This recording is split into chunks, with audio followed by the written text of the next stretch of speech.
Sports Network. Good morning. Good morning. Good morning. Hey, you guys. You ready to go back to work? You're joking, right? Okay, let's say I'm joking. What day is it? Today is Wednesday. Well, ain't that nice? It is what it is. Yes, it is. Can we just focus on what's important? Like what? Your one-stop shop for sports talk. Woohoo! What do you say, sports fans? Okay, Shug. Whatever you say. Sorry. Let's start over. Ready to go? Sure. You ready for the big show? Let's do this thing. Showtime.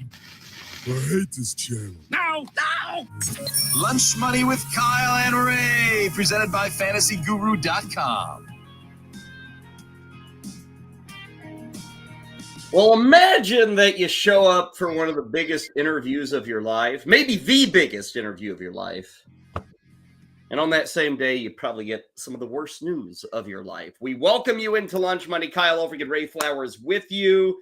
Plenty of baseball coming your way on this Wednesday, but we actually begin with football. I'm sorry, Ray. I'm sorry. I know you're not a big fan of the Combine, but we do have some big news coming out this morning. And, you know, again, in the fantasy universe, we don't play a lot of IDP leagues, but some people do. And in those IDP leagues, the draft is critical because unlike those who play traditional fantasy football, we only care about quarterbacks, running backs, wide receivers, tight ends, kind of where they end up.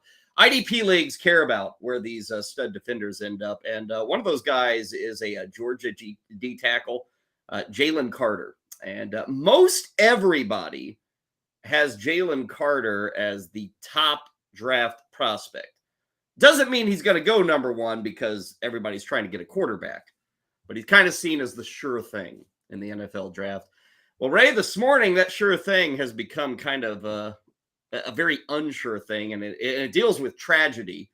As we, some people might remember this. Georgia won the national title the day of their celebration back in Athens, Georgia. They had a big party. You know, everybody in town celebrated the title. That night, there was a fatal car accident involving an offensive lineman and a recruiter with Georgia, a guy who's on the coaching staff.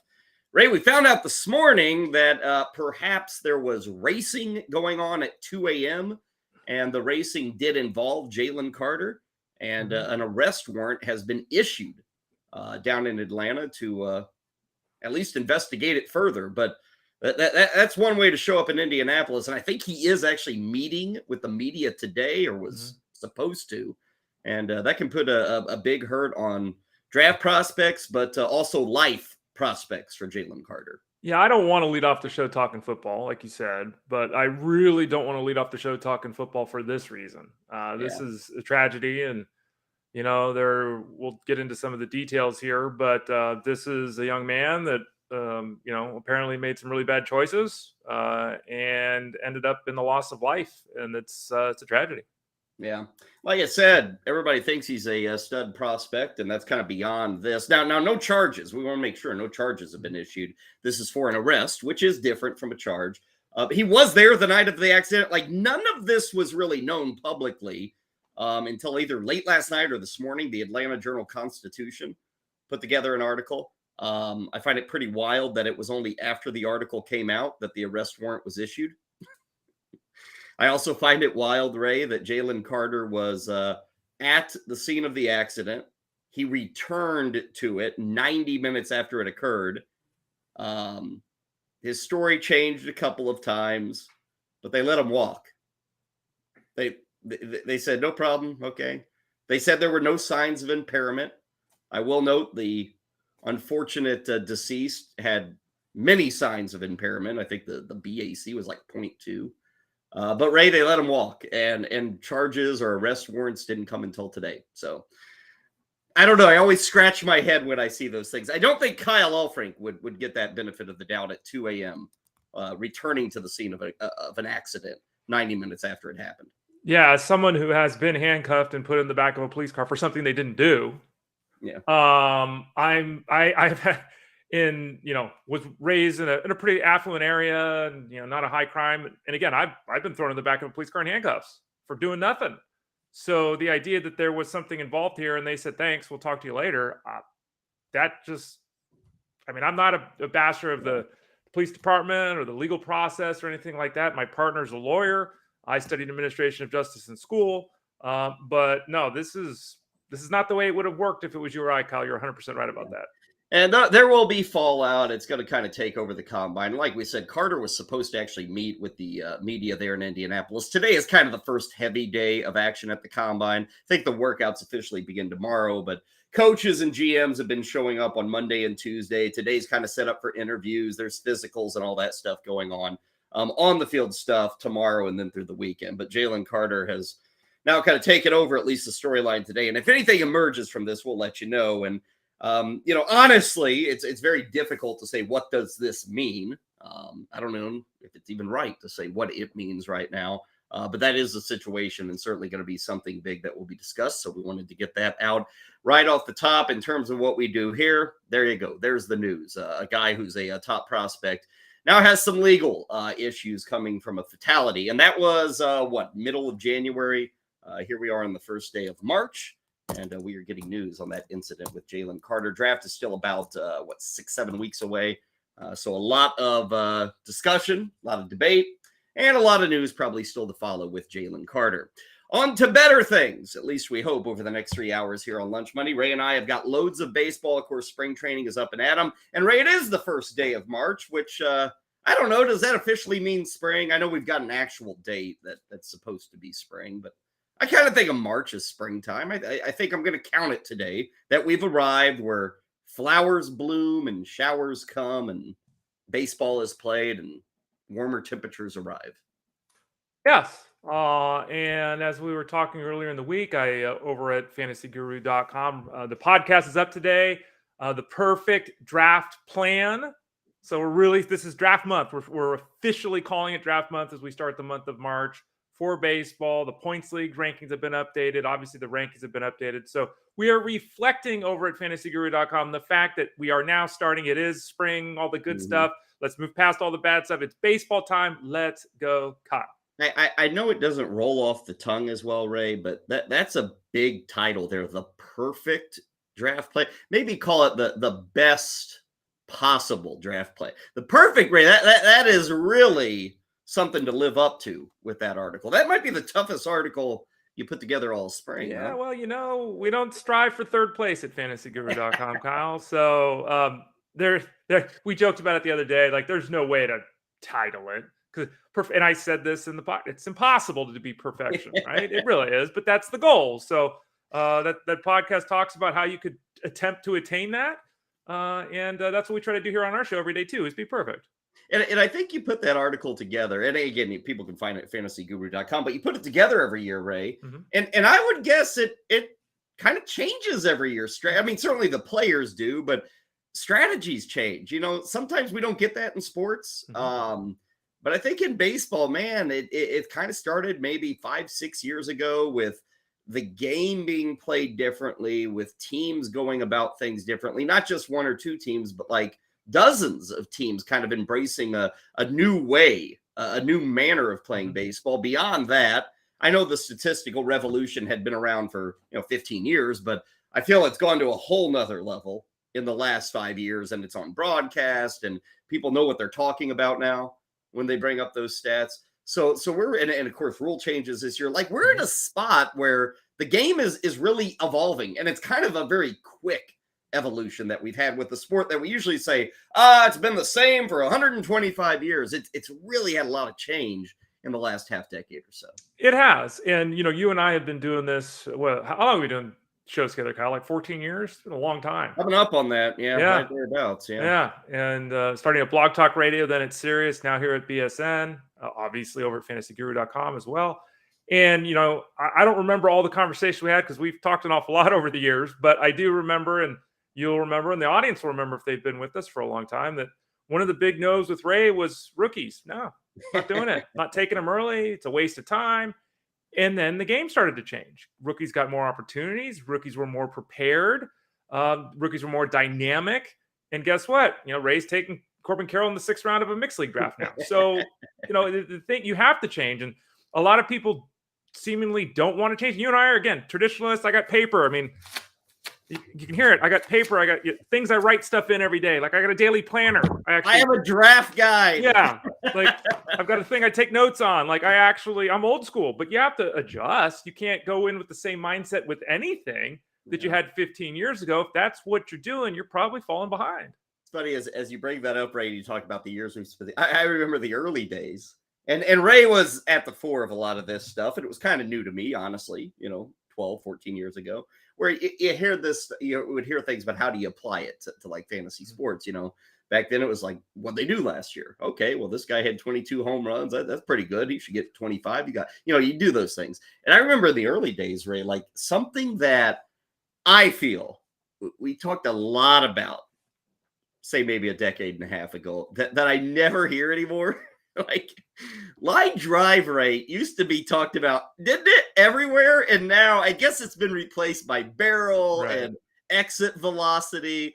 But that was one of those new numbers because it would give an indication, maybe a batting average or and Ray, I remember talking about line drive rate a ton, and that one has already come and gone in like 10 or 12 years time.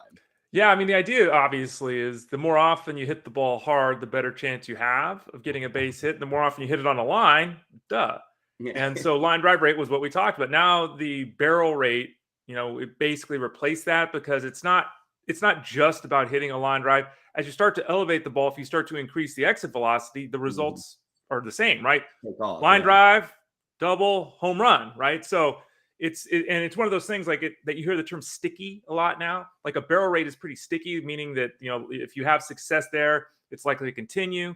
It is very much a good indicator of potential success. But yeah, you're right. Line drive rate. I mean, I'll occasionally have. When's the last time I wrote it? I'm sure I wrote it this preseason, right? But yeah, it's just not something that's in the lexicon much anymore. Yeah, so already rotating through the new age stats, and 10 years from now, maybe I don't know. No, maybe we'll never be talking about barrel rate. I don't know. Maybe we'll have something else that we're talking about when going through players. We got more players to go through today. Obviously, second base is kind of at the fore of everything we're doing this week. And we invite you to chime in via the chat room. It is open, ready for any questions you have, comments, any thoughts. By all means, jump in there. We love hearing from you guys in the chat room. Producers today, it's the usual crew. Great to have Heather Klein and Josh Winchester hanging out with us on this Wednesday. Of course, we're taking you up until 3 o'clock. We are very happy to say we get to kind of hang out while spring training baseball is going on. So if anything occurs from Florida, Arizona, or even in between, I don't think they play anywhere in between, but if anything happens, we'll let you know right here on Lunch Money. As usual, we begin with our lunch menu. Obviously, we touched on the news with Jalen Carter of the University of Georgia. He's got some legal issues and ramifications, probably will stretch into the NFL draft. Other than that, Ray, what's on your mind as we look at our appetizer to get things rolling today? Yeah, we've been talking about the changes a lot. You even brought it up here at the start of the show. And so I ran a poll over on Twitter at the Ray Flowers. Same thing for Instagram. And I said, look, everyone seems to have an opinion on this pitch clock. And a lot of people hate it. A lot of people love it. I haven't heard many people that are kind of sitting in the middle, right? Like people have this visceral reaction. Great idea. Horrible idea. You're ruining the game. I'm a middle guy, Ray. Yeah, I'm a middle guy. Okay. And I've seen a couple people that responded, said, I'm going to wait. Yeah. Okay. Then I think that's totally fair, right? But I ran a poll and I asked because, there is such fervor on both sides. Here's the poll. Everyone has a strong opinion about the new pitch clock in baseball. Have you actually watched a spring game, or are you just commenting on the idea itself? Because we had this talk, and the guys over at Fantasy Guru were in a IM, and we're all going back and forth, and we kind of like, how many people are bitching about this? And so I ran the poll.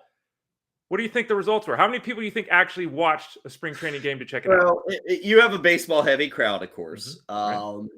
But man, I'll be honest, I haven't watched more than 3 consecutive innings, honestly. Mm-hmm. I haven't watched because I'll be honest, if I catch the beginning game, I'm going to watch it because these are guys we're going to see in the regular season. Right. But once we get to the 4th, 5th inning of this point in the spring schedule, I'm not like a prospect guy or somebody that, so I'll kind of leave it on, but I'm not watching. I have not watched a whole game. Well, I didn't say whole game. I just said if you actually watched the spring game. So there was no. So I have watched. You would qualify. I would guess your numbers are 40% have watched, 60% have not. Okay. Close, but reversed. 58% have watched, 42% haven't watched. Okay.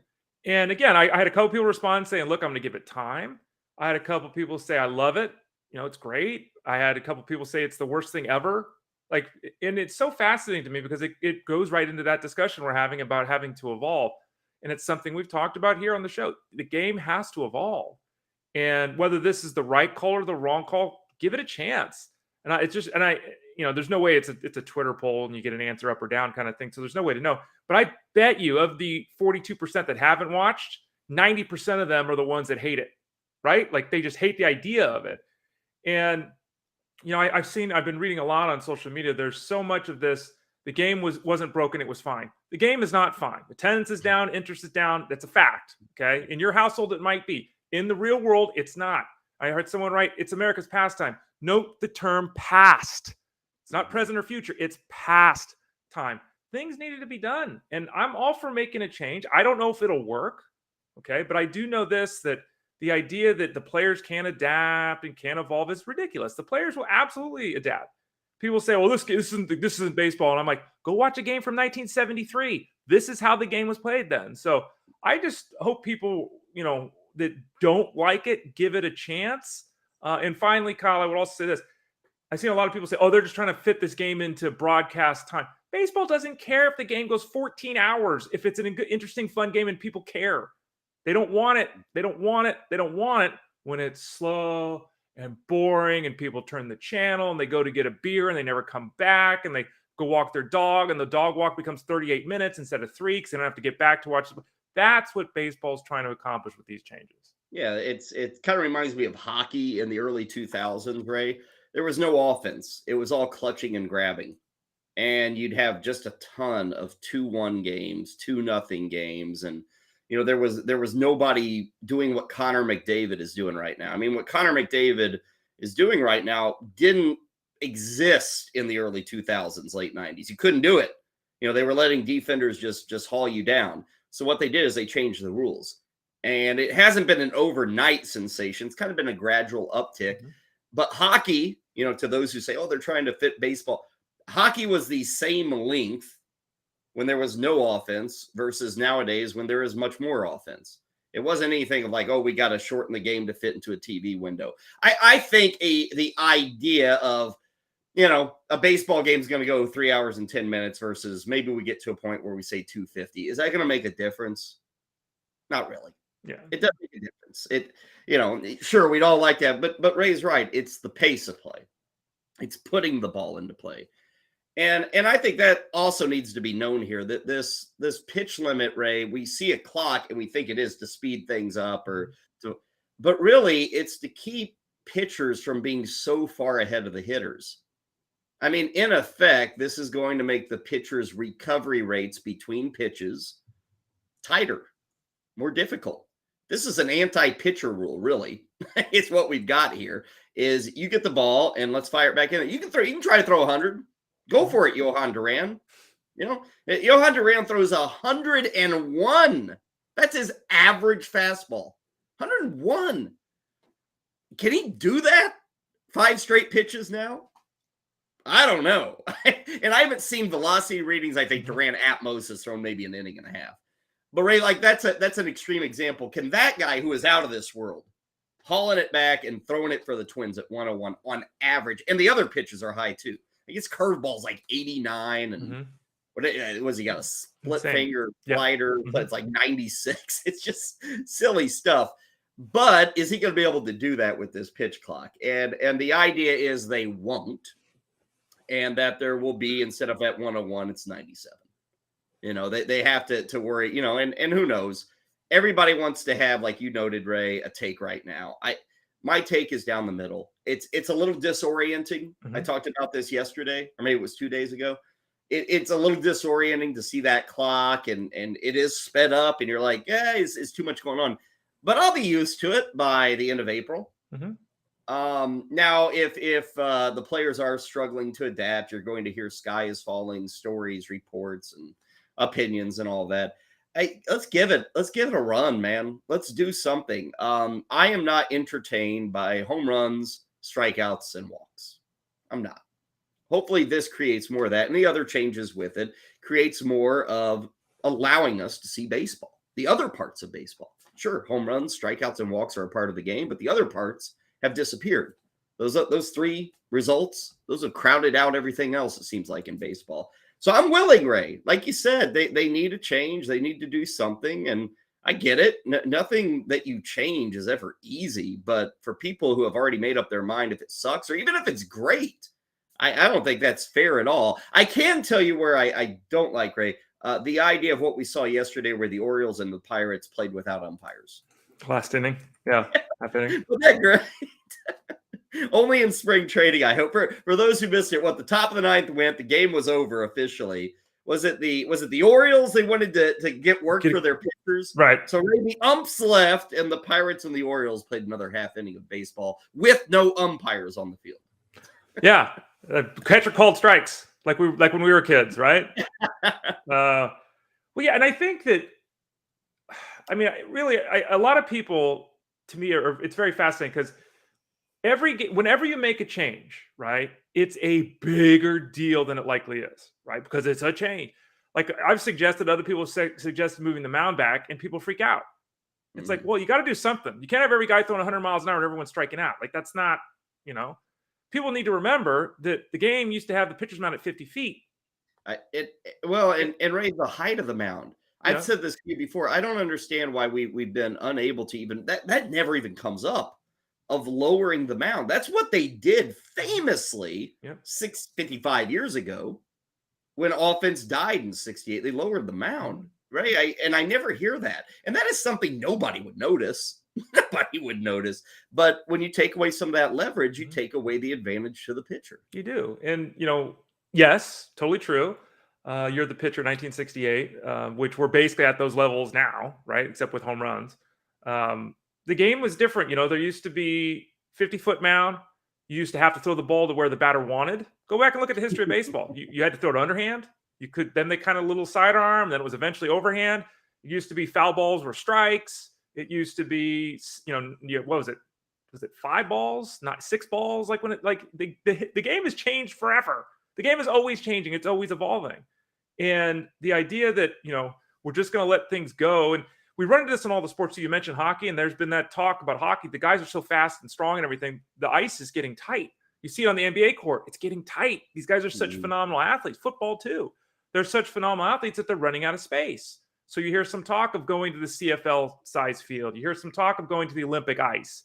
You hear some talk about, changing the dimensions because the players are getting bigger, stronger, faster. So the game always evolves. And as much as I am a stickler for, hey, that's how it was when I grew up and how I loved when we all do our pack breaks here on the show and we joke about all the players we used to cheer for when we were 12 years old, you got to evolve. And I think this is a needed change. Give it some time. Understand, again, that any change in your life at any point is difficult, but don't rush to judgment until you haven't actually seen the results of the change. Since Ray referenced it, let me remind you of this guy, Ray Quiones. Yeah. Love Ray Quiones. One of our favorite pack break guys ever. My appetizer for today does deal with the NFL Combine, not with the Jalen Carter fallout. We'll just have to see how that develops over the coming weeks. But Ray, it's with the idea. I was looking at this morning, and obviously you and I and everybody's talked about it. We've got probably 4 high-end QB prospects that are showing up. My guess is probably all 4 of these guys somehow land in the top 10. And as is the case every year, I don't think all 4 deserve to be top 10 picks, but that's how the quarterback position is drafted. People say we got to vault these guys, even though they're the 42nd best player or prospect, we'll vault them to number 9. So we got 4 prospects. We also have all these free agents. Ray, my app for today is the idea that as the NFL arrives in Indianapolis, and as we bring all these GMs and all these scouts and everybody arrives, coaches too, counted it up today, and I think you've got about a third of the entire league, a third of them, that their futures are on the line this week. And why do I say that?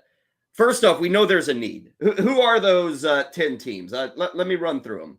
Indy, Carolina, Houston, Vegas, New Orleans, the Jets, Seahawks, Tampa, Tennessee, Washington. There might be more.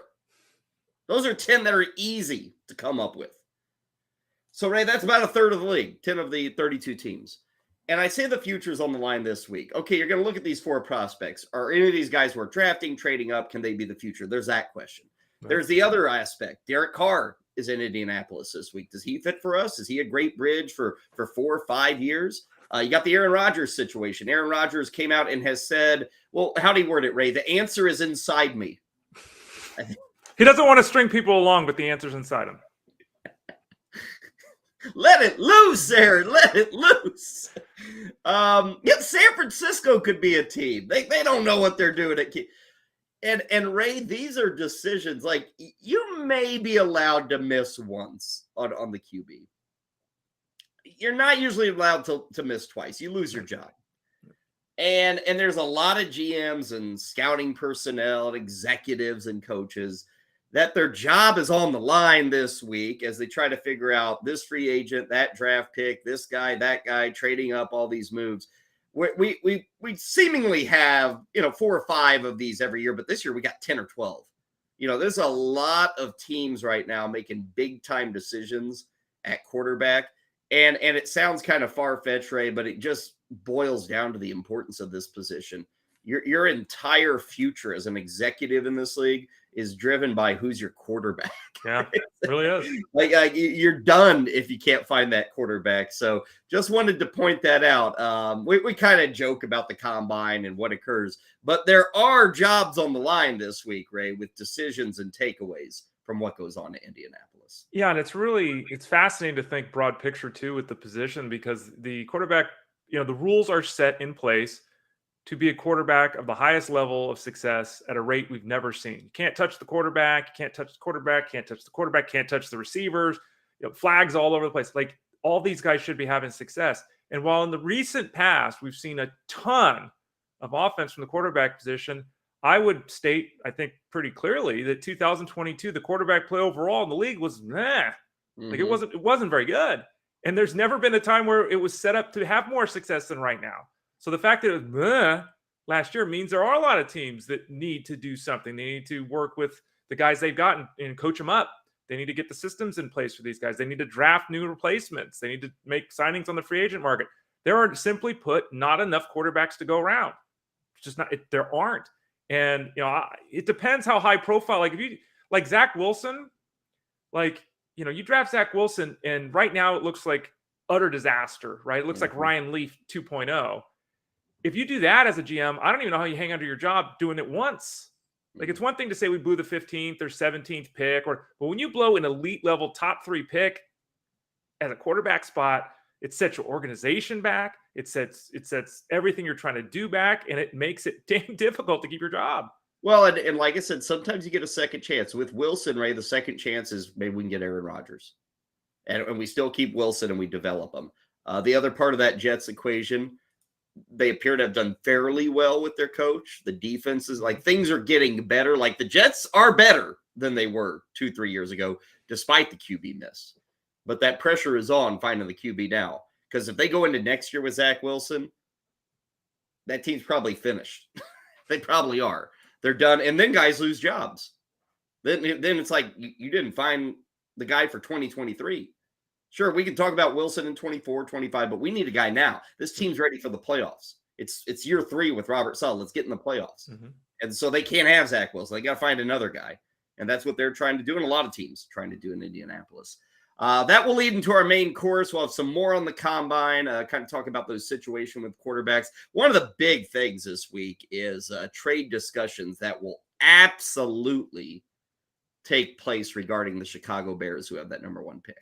So we'll dig into that on the combine. The groundwork for any trade is going to be laid this week as all these guys commune there in Indianapolis. Side dishes today, loads of baseball.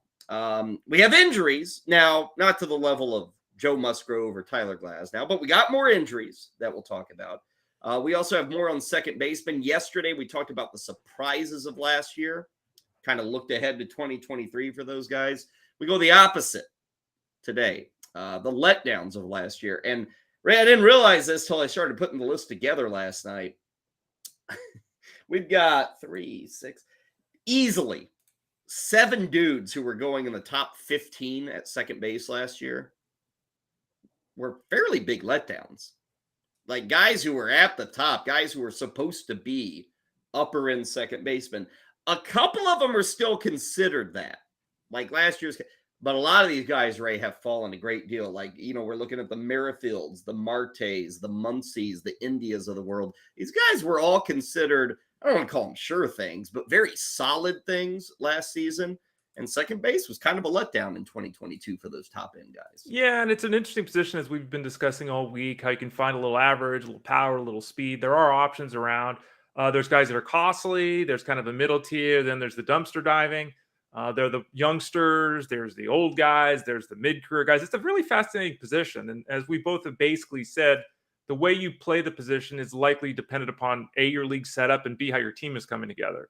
It's not that you've got to necessarily get, I mean, we all want Jose Altuve, but are you going to pay the price, right? We all want Jazz Chisholm. You're going to pay the price. So once you get beyond those elite guys, if they don't happen to be on your squad, how do you handle the position? And there's a multitude of ways to answer that question. Okay, so we'll talk second baseman. We'll talk AL Central offseason storylines. We're focusing on that division this week here on Lunch Money. Obviously, we'll check in on the spring highlights, all that good stuff. We did have a experts draft take place last night. Tout Wars had their 12-team mixed draft. Now, sometimes people like Ray and I kind of fall into the pit of thinking, oh, everybody knows what Tout Wars and labor. In effect, people, there are two expert leagues that matter. Sorry, innovating. Tout Wars and labor. Those are the granddaddies, I would say. And Tout Wars does a lot of auctions, league specific. Labor does a lot of that. Those are the two biggies. I know this weekend's a huge weekend for the League of Alternative Baseball Reality. That's labor. Tout Wars probably has their weekend, I think. It's usually later. It's like St. Patrick's Day. It's 17, 18, 19. Okay. Yeah, so we're still about 2.5 weeks away from that. But those are the biggies, and there are lead-ups. There's a lot of leagues within Tout Wars, within labor. Last night, there was a 12-team mixed draft, so we'll give some thoughts on that as we proceed through the show. Also, the NHL trading deadline coming up in just a few, and Paul Bruno is going to stop in. Paul knows everything about hockey, like literally, and he joins us every other Wednesday on the show. Ray, I don't think Paul Bruno can even keep up with this craziness. Like this trading deadline is bonkers. Like it's and I kind of follow the NHL. I keep a running knowledge of who's where and which teams are good, who's having good seasons, all that stuff. But it's like every time I've looked up in the last 36 hours, there's another trade. I mean, we got some crazy movement going on, and it's not always a slant, it's not Timo Meyer every time. But we did have Patrick Kane go to the Rangers. That's a huge deal. And there's a lot of little deals on the periphery that teams are making, to get the top 6 winger, to get a top 6 defender.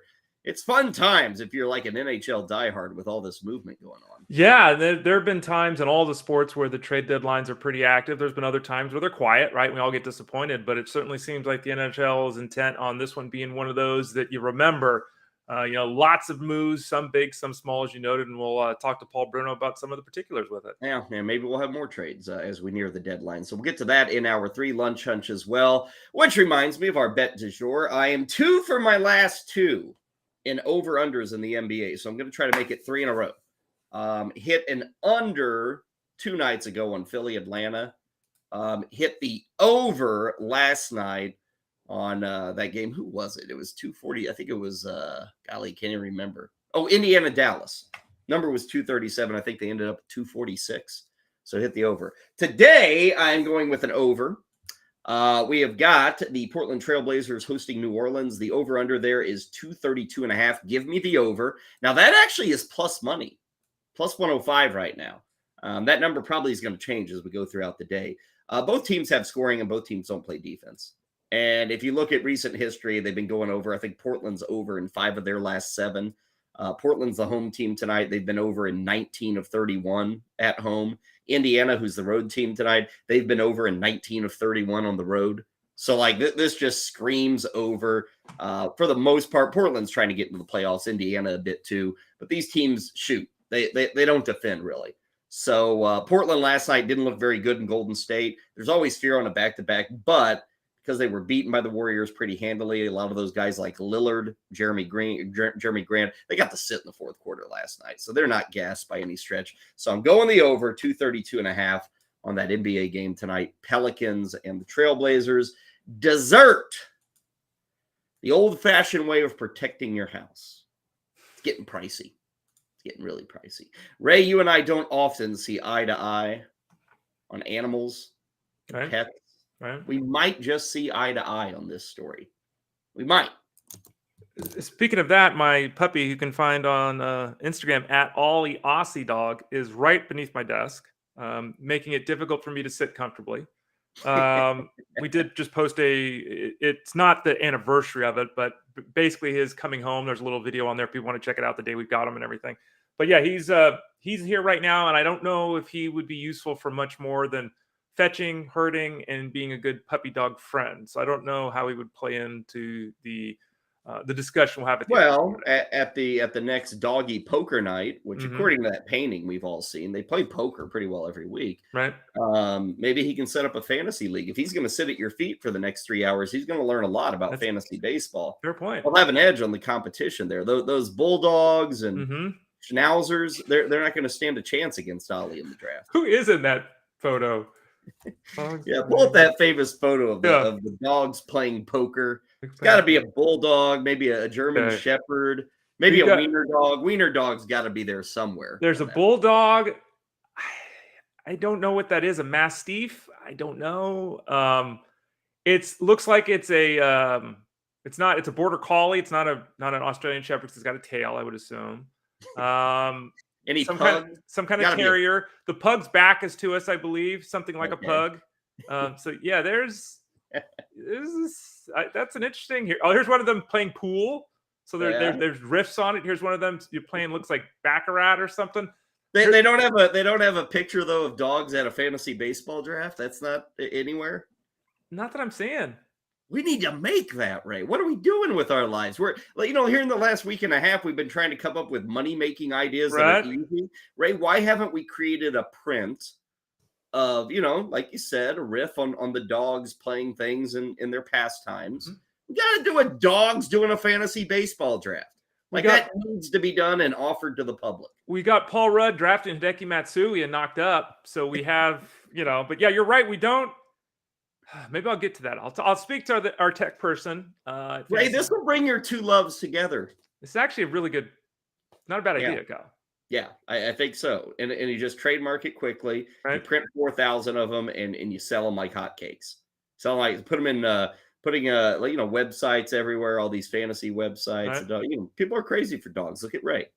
Crazy for dogs. So I would not buy one. Just to let you know, Ray, I'm not going to be a part of your money-making venture. I'll gladly be an ideas guy, maybe a color scheme guy. Okay. I'm not going to buy one. I don't need one. And over at fantasyguru.com, you can buy shirts and hats and all that kind of. We've got swag at the site, and I know here at Bettor Network, we don't talk about it much, but on our website, we've got helmets, jerseys, autograph things. They're authenticated, the whole thing, so people can check that out. T-shirts and swag at fantasyguru.com. NFL memorabilia at Bettor Sports Network. Yeah, there's insulated coffee mugs and tumblers and stuff, like Bettor Sports Network branded. So yeah, check that out. Very good point there. Okay, speaking of imbibing, drink of the day. What do you got, Ray, on this Wednesday? The other day I had my soda that had my prebiotic that you thought was hilariously bad idea. Had the orange one. So we got a panoply, a variety pack here. So I had another one. I had, on the surface, it sounds pretty good. Strawberry lemon, right? And this is good. It's got the strawberry there, on the can. Yeah. This is 25 calories. This is 5 calories more. So I don't know the difference between this one and orange, but it's 5 calories more. It's that soda. It's sparkling water. It's got a prebiotic in it. What does it say? Prebiotic for a healthy gut, infused with apple cider vinegar, and it's got an immunity sidekick. Well, hopefully it does all those things for my body because it tasted like butt. The orange was much better. I'm not gonna dispute that taste, Ray, because I can't. Well, that's true. I can't either. But I'm not Jeffrey Dahmer. But yeah, it is. I was hopeful because strawberry lemonade. Let's go. That sounds. Nah. Get the orange if you're gonna get one of these. You mentioned that apple cider vinegar. Mm-hmm. Those health nuts. Don't they take like a teaspoon a day of that? You got any of those around you? I'm sure in your neck of the woods there's a few people who make a run on the apple cider vinegar. There's like a whole cart, I don't know what it's called, in the grocery store of probiotics, prebiotics, vinegar this, vinegar that, kombucha. There's a whole section of the food department at the local market. So not one that I go to, not one that I frequent, but there are many options there. And that the apple cider vinegar thing, people do swear by it. I've never had it. Have you? I have. It's very strong. Okay, I have no real issue with vinegar. I mean, I don't drink it by the gallon full, but I kind of enjoy vinegar. I like if I'm doing a salad dressing, I lean towards the vinegar side of things. Okay. I think I can handle this. I mean, is it more vinegar than apple? I'm guessing. I would kind of say so, yes. But again, I don't like vinegar, so I focus on it. Like is it thin? Is it? Yeah, it's not like thick. It's not like jelly or anything like that. I think I could do this. Yeah, I mean, like the only thing I really want vinegar on, really, is like fish and chips. That's like, I love that. I love vinegar on fish. Yeah, that's like the only thing. I grew up having vinegar on spinach. That was how my mom had it, and so I grew up hating it. So it's not a thing I incorporate into my daily routine very often. My wife and her mother make a dynamite oil and vinegar dressing. And they add some other special ingredients, but it makes a damn good salad. I'm a big fan of that. I may have to, I am not I'm not a health nut for those who were wondering. I may look like one, but I'm not really a health nut. So Ray, maybe this is like the cheap route for me to kind of be a health nut is, I haven't worked out in 3 years, but I take apple cider vineger every day. So give it a maybe shot. I'll try it. But they only come in like giant things, don't they? There's no. Can't I just get like a try it out, like a sample? No. I don't think so. I think you got to be committed, Kyle. You got to be all in.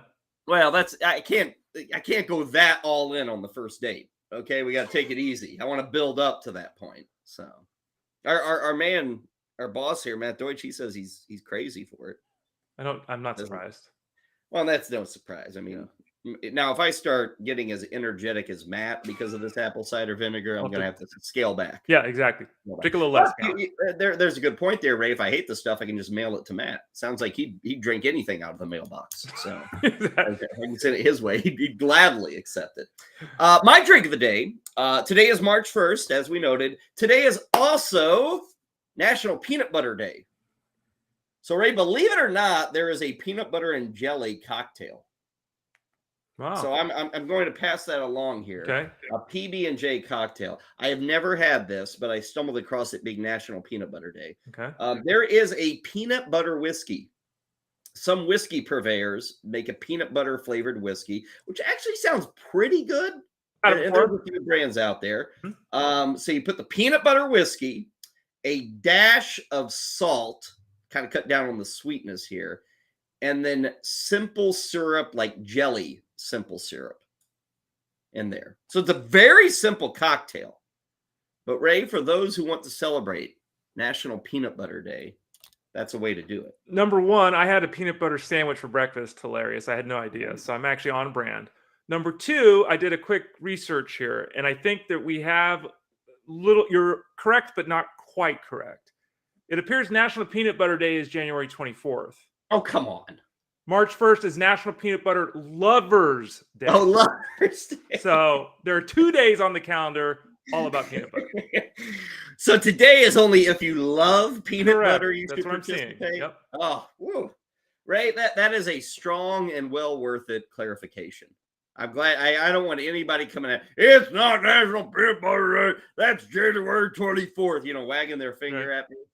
Okay, National Peanut Butter Lovers Day. Correct. Well, my wife and my son should be on that list then. They are PB lovers. I am not a lover. I don't mind it, but I am not a lover of all things peanut butter. You must be if you had one before the show. Well, I often eat peanut butter just on its own. Like a lot of people they have to put jelly in or whatever. I'll eat it straight. I kind of like chunky peanut butter at times because it gives you a little bit of texture. Right. Yeah. Get lost, man. I had the creamy for breakfast. I will say that are you Jif or Skippy's Skippy? gross. Yeah, you got to go Jif. And as much as I've tried this to be healthier, the healthy peanut butter, Nah, it's just Oh not, yeah, that was it sunflower butter? yeah, any of that. We tried that because my son, they don't let you. He's not allergic to peanut butter allergy or peanut allergies, but the school doesn't allow you to bring it in. So we tried that stuff, Ray. Right? Couldn't stand it. It's terrible. It is so sawdusty on the front side. Like you don't get the peanut butter until you suffer through like 20 seconds of trying to Well, gnaw your way through that sun. well, that sun the natural butter. stuff separates too. So like the oil rises, so you have to stir it up, and it doesn't taste like peanut butter because we've never really had peanut butter. We eat the fake stuff. So it's like you try to do the natural thing and be a little healthier, and I just can't do it. No. Yeah, no good. No. The thing at my age, there's not often the I find it this way. Maybe Ray's different, but when I go grocery shopping, I'm not tempted to really go outside what I like. Right. I know what I like. I've been around 40 plus years, so I get what I like. They're always trying to brand me and get me to do new things. I don't do it, but I have been tempted, and I am, again, not a peanut butter guy. I grew up on a lot of peanut butter and jelly sandwiches, kind of got burnt out on them all those years ago. Ray, I am tempted, and maybe you've done this, I'm not going to say it's something that would be healthy, maybe a little weird, but Ray, I'm interested in the can of peanut butter that comes with also the jelly included, like it's half jelly, half peanut butter. Yeah, what is that called? Well, I'd love that, dude. I'm kind of interested in the idea of just taking a spoon, mixing that stuff up, getting the perfect consistency, and slathering it all over some bread. Goobers. Goober grape, is that what it's Goober, called? yeah, from Smuckers. Yep. Yeah, that. I think I can make that move, Ray. I don't know. Maybe the next time I'm in the store, Ray, I'm grabbing apple cider vinegar, and Goober grape. Sounds like a great day. Something to look forward to, Kyle. Hit it up. Maybe if I mix the apple cider vinegar with the Goober grape, I'd still get the advantages of the apple cider vinegar, right? I would imagine. Yeah. And I think you put enough Goober grape in there with the apple cider.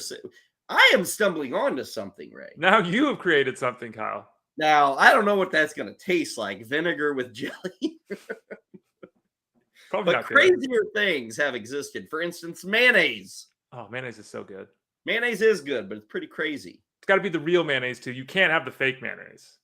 Like Miracle Whip or the sandwich spread. Yeah, Miracle Whip, and no, it's got to be mayonnaise. Yeah, I don't know. I get you, Ray. Okay, but Miracle Whip does have its time and place. For me, never. But they're distinctive tastes. So if you do like it, my mom challenged me when I was like a 10-year-old kid, and she's like, she bought, and I'm like, Mom, what is this? Well, you can't tell the difference. I go, make me 2 sandwiches. I'll take one bite. Yeah. She was like, oh my God. You can absolutely tell the difference. Right. Sure. And I get that. Like, I see our chat. Oh, man, Miracle Whip's gross. Now, if you grew up on this stuff, I like mayonnaise. I'm fine with either. How about I go with that? Okay. I'll go with either of those two things. Okay, that is our drink of the day. That is our lunch menu for today. We're going to take a breather here. When we come back, we'll check in on spring training. We got games starting up in Florida here in about 20 minutes. So we'll see if any lineup news is breaking there, maybe some other injuries. So we'll hit you on that. Then we're going to get into second baseman for the day. We're going to talk about guys who were letdowns in 2022. How about the idea of a turnaround this season? We'll do it next. Stay with us. We are underway. This is Lunch Money, and this is the Bettor Sports Network. As a longtime baseball fan, here's my message to other baseball fans, to steal a line from the Packers' future Hall of Fame quarterback, Aaron Rodgers, RELAX. Everyone needs to relax after what we saw this past weekend as spring training games out in Arizona and down in Florida got going, and we're inching closer and closer to Major League Baseball opening day. The rule changes in Major League Baseball is not for myself. It's not for you out there, the hardened baseball fan, whether you're a fan 5, 10, 15, 30, or even 50 years from all around this great country. It's not for those that are going to be locked in. It's for trying to generate more fans. So if they want the pitcher to go out there and work in rhythm with a guy on base begin to wind up within 20 seconds. Nobody on base, begin to wind up within 15 seconds. Or have the batter make sure that he's back in the batter's box within 8 seconds. Then making the base pass first, second, and third bigger, eliminating the shift. All of this is to make the game better. We've seen leagues, whether it be the National Football League. Do you think it's the same league as it is today in 2023, or what we saw in 2022 as it was 30 years ago? No, it's not. Is NBA basketball the same? No. How many games do you see being played? 83-79 finals. You don't see that at all. So every league adjusts to try and bring what? More fans into the sport. And that is something that Major League Baseball is going out there and trying to do. I've been critical at times of Rob Manfred, whether or not as a MLB commissioner, whether he likes the sport based on some of the rhetoric that he has spewed in years gone by. But I got to be honest with you, as a longtime baseball fan, I've been a Yankee fan my entire life. Watched a ton of Met games here in the tri-state area. Watched baseball all around. Can't wait for October baseball. Think it's absolutely unbelievable what is transpiring now and what's happening now and the rule changes being brought about baseball. It's going to bring back to the game to when I became a fan, where the stolen base was something, moving guys over was something, having men on base, batting averages ascending, not being an all or nothing league where either you're striking out or hitting the ball over the fence. And that is what baseball is trying to do. So as everybody tries to adjust, and change is difficult, whether you're changing your diet, exercise routine, changing your relationships, changing a job, change is different. I get that. And it's hard.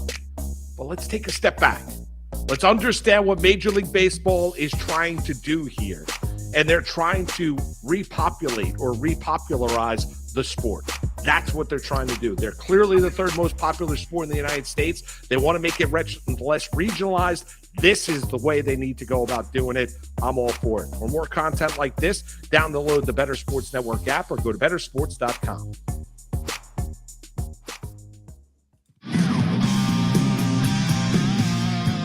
Make bets and follow your fantasy team while you buy, sell, and trade collectibles in real time. Only on Bettor Sports Network. Now back to Kyle Elfrink and Ray Flowers. Ray, I will issue one complaint on that pitch clock thing. You just heard Moose talking about. We were talking about it earlier. You and I do the show until 3:00 Eastern.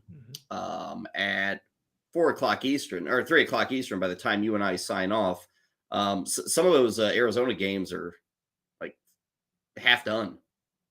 And I found, Ray, in the preceding days, like it'll be like 5:00 Eastern. I'm like, oh, hey, there's baseball on. I should flip it on. And I can't find a game.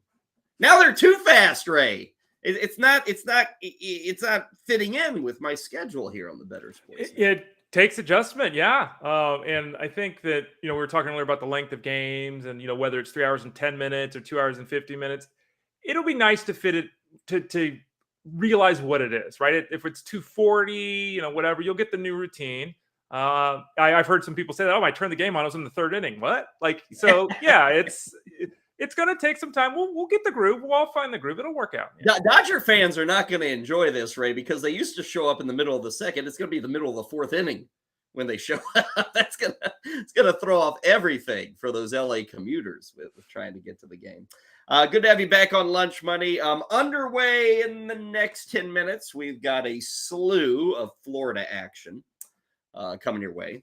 The Arizona stuff will get going later in the afternoon. And that's pretty well the way it's going to work from now until the start of the season. March 30th is the beginning of our baseball season. And, of course, all this month here on the network, we're leading you up. I think we got drafts coming up next week that we're going to be airing here on the network. And we'll have other things popping there and beyond. I've not thought about this a whole lot, Ray, but I don't hate the idea. Now, I understand I'm telling Ray Flowers this, man of 1,000 leagues.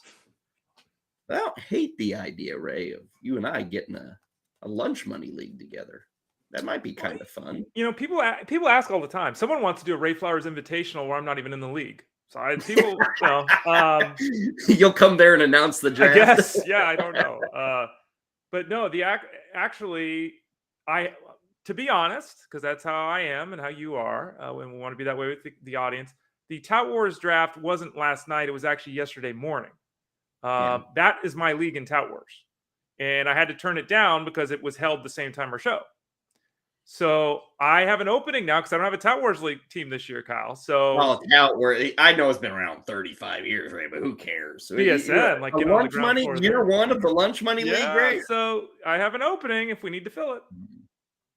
Think about it. I'd like to do something a little unique, but not so unique that it's like confusing. This is an idea. What if we did like a best ball draft? That doesn't do it for I know that does it for a lot of people. They love it in football. I'm okay with it in football. Baseball, right? And again, minority opinion here, but I just like the grind and the managing. Would you get none of that with best ball? Would you do like the Phil Backert offense only league? Would you be interested in that? I could do something like that. That's not home run only, right? No, That's it's offense only. It's a points league, right? Yeah. I kind of like the idea of that. We may have to put our thinking caps on, right? Yeah. Kind of like that. You can do a half season league. We've talked about that forever. Yeah, half season. But see, we could do something like you've got some idea about a DFS thing we're going to be doing in the season, right? You haven't told me anything about that. Are you still in the formulation part of that project? Yeah, as we talked about, it's all coming together now that it's March 1st. But yeah, I'm going to be more involved. The plan currently is, and it can change, but right now over at fantasyguru.com, I'm going to be part of writing the cash game breakdown. So I don't know exactly how that's going to look. We've bandied about some ideas, maybe doing, talking about pitchers on the show and having only the hitters in the write-up, maybe having, a little bit of this, a little bit of that, but we're going to try to integrate the article and the show together. So in essence, people that are here with us at BSN get a little bit of a sneak peek at what we're doing there for the DFS game. So we'll figure a way to integrate it into the show each day, Monday through Friday. At least that's the plan.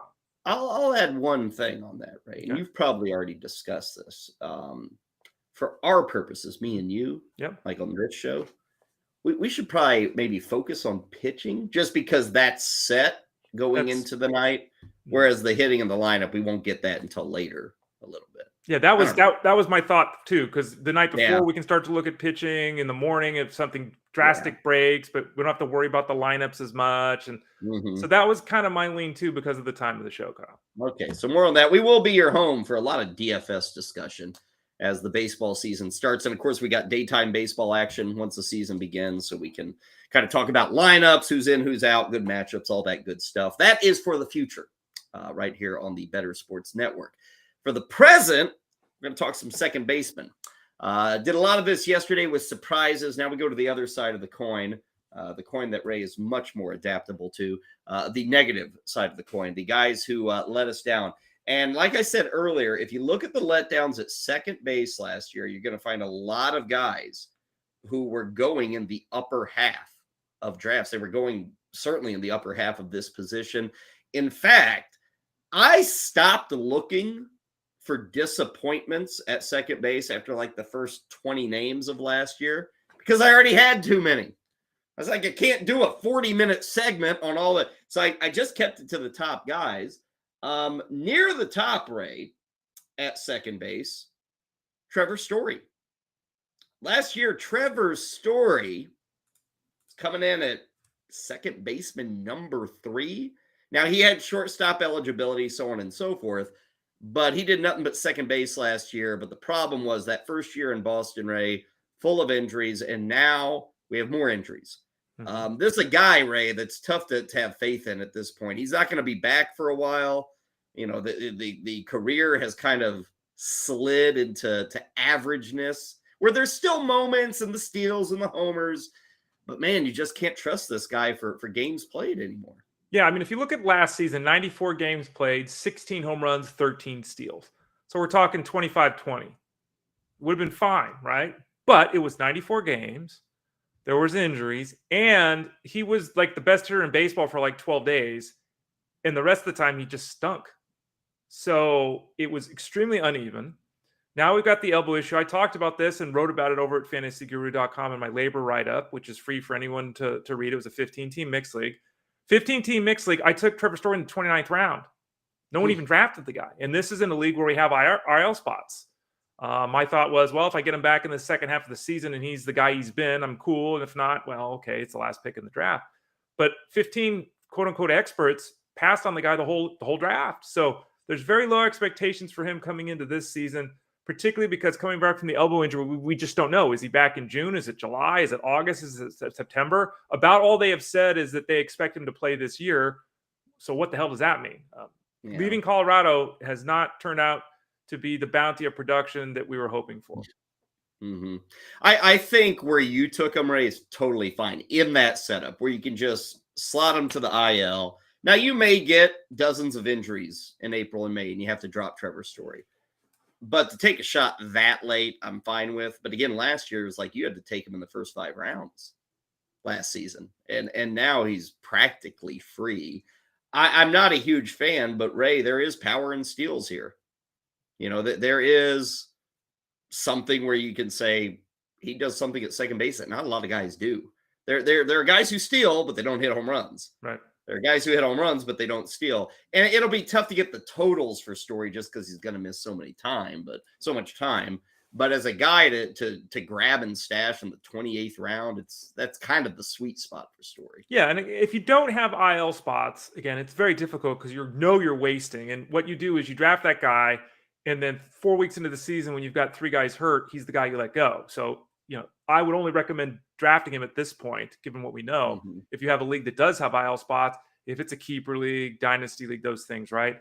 But even if he's not an effective overall hitter, and he's batting 245 with a 308 on base percentage, right? Even if he's that guy, to your point, if he's hitting 22 home runs and stealing 16 bases, there's value to it. So that is definitely something to keep in mind with him once he gets going.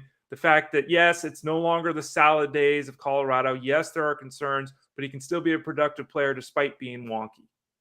Story has had the ever descending OPSs in the last 3 or 4 years. Our next guy is kind of in that spot too. Doesn't have the power, but Ray Whit Merrifield is a guy that we used to sit here and say, man, stolen bases and average, maybe even some runs scored. Don't forget about this guy in Kansas City. Now he's in Toronto. He was traded last year. The numbers last year, Ray, were like a 250 average and 16 steals. He played 140 games too. Mm-hmm.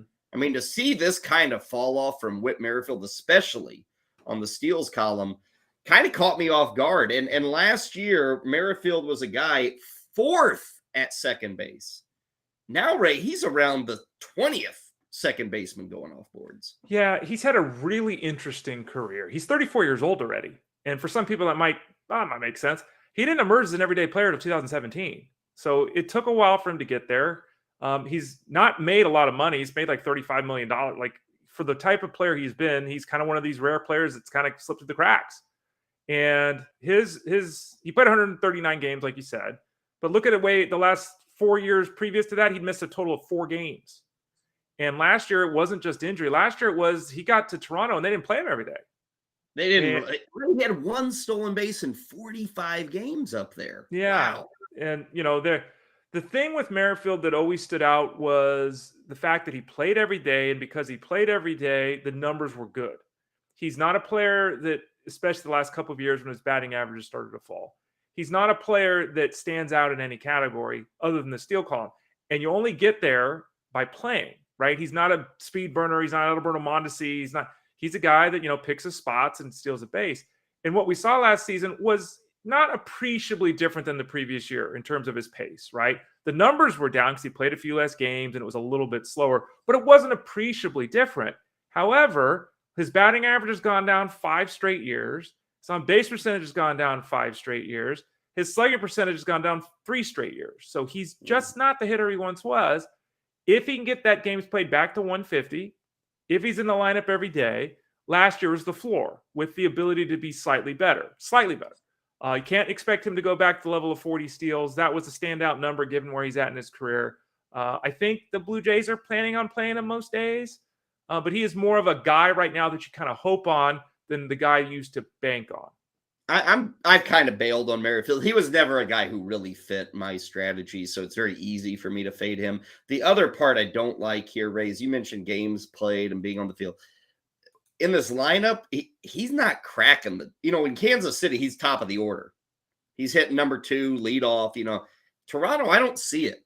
Like, obviously there could be injuries and he's back up there, but if Toronto's Toronto, Whit Merrifield's probably pretty far down in the batting order here, don't you think? Yeah, and could have a potential twofold thing, right? One, he could run a little bit more because he's less concerned about running into an out. Two, he's going to score fewer runs. So, yeah, I mean, in the end, if his runs scored went down 15 and his steals went up 9, I think we'd take that, right? So maybe it ends up being okay. But yeah, you're right. It's interesting to see, like, if you look at roster resource, the way they've got the lineup put together, it's like banger, banger, banger, and then the bottom third of the order: Brandon Belt, Whit Merrifield, Kevin Kiermaier. It's like, it was really good 4 years ago, but so they've got weapons, they've got options. Merrifield is likely to hit at the bottom of the order because, as I noted, his on-base percentage is not one that's going up; it's going down, and it's basically a league average number at this point. Let's go to our next second baseman, who was a letdown last year, off to Tampa. Ray's mentioned this guy a couple of times. Brandon Lau had a true breakout in 2021, where the guy just went bonkers.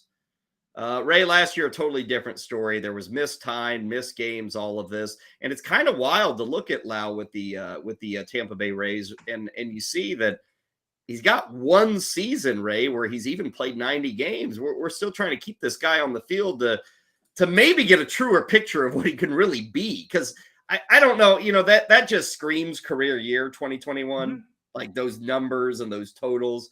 But I don't know. Well, hey, if we give him another 140 games, what is he? I don't know if I have a great read on that with Brandon Lau yet. It's very interesting because I'm not going to disagree with you that was a career season. And as I've said, it's a couple of hits away from a 40, 100, 100 season, like a massive effort, especially for a middle infielder.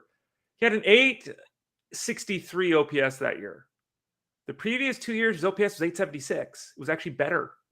He's a very good offensive player. Very good offensive player. The one thing the two things: one, staying on the field, and two was the ability to make consistent contact. Those were kind of the two big hangups with him. So obviously still uncertain about him, physically, because he had the back issue last year that cost him all that time, which is obviously a concern.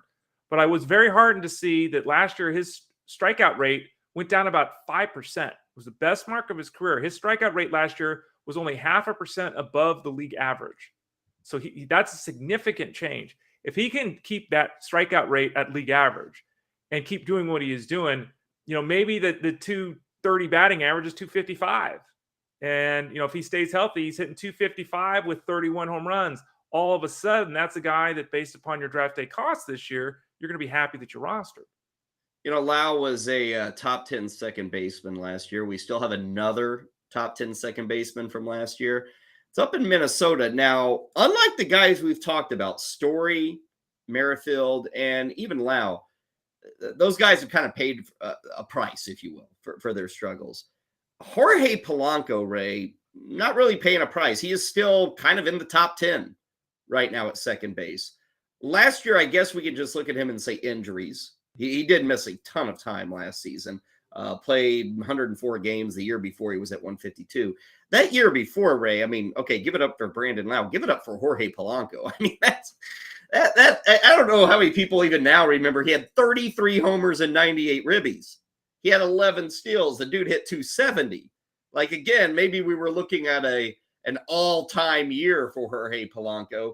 But in the time we saw last season, Ray, he looked pretty good. I mean, not exactly the same guy, but the power was there. The ribby potential was there.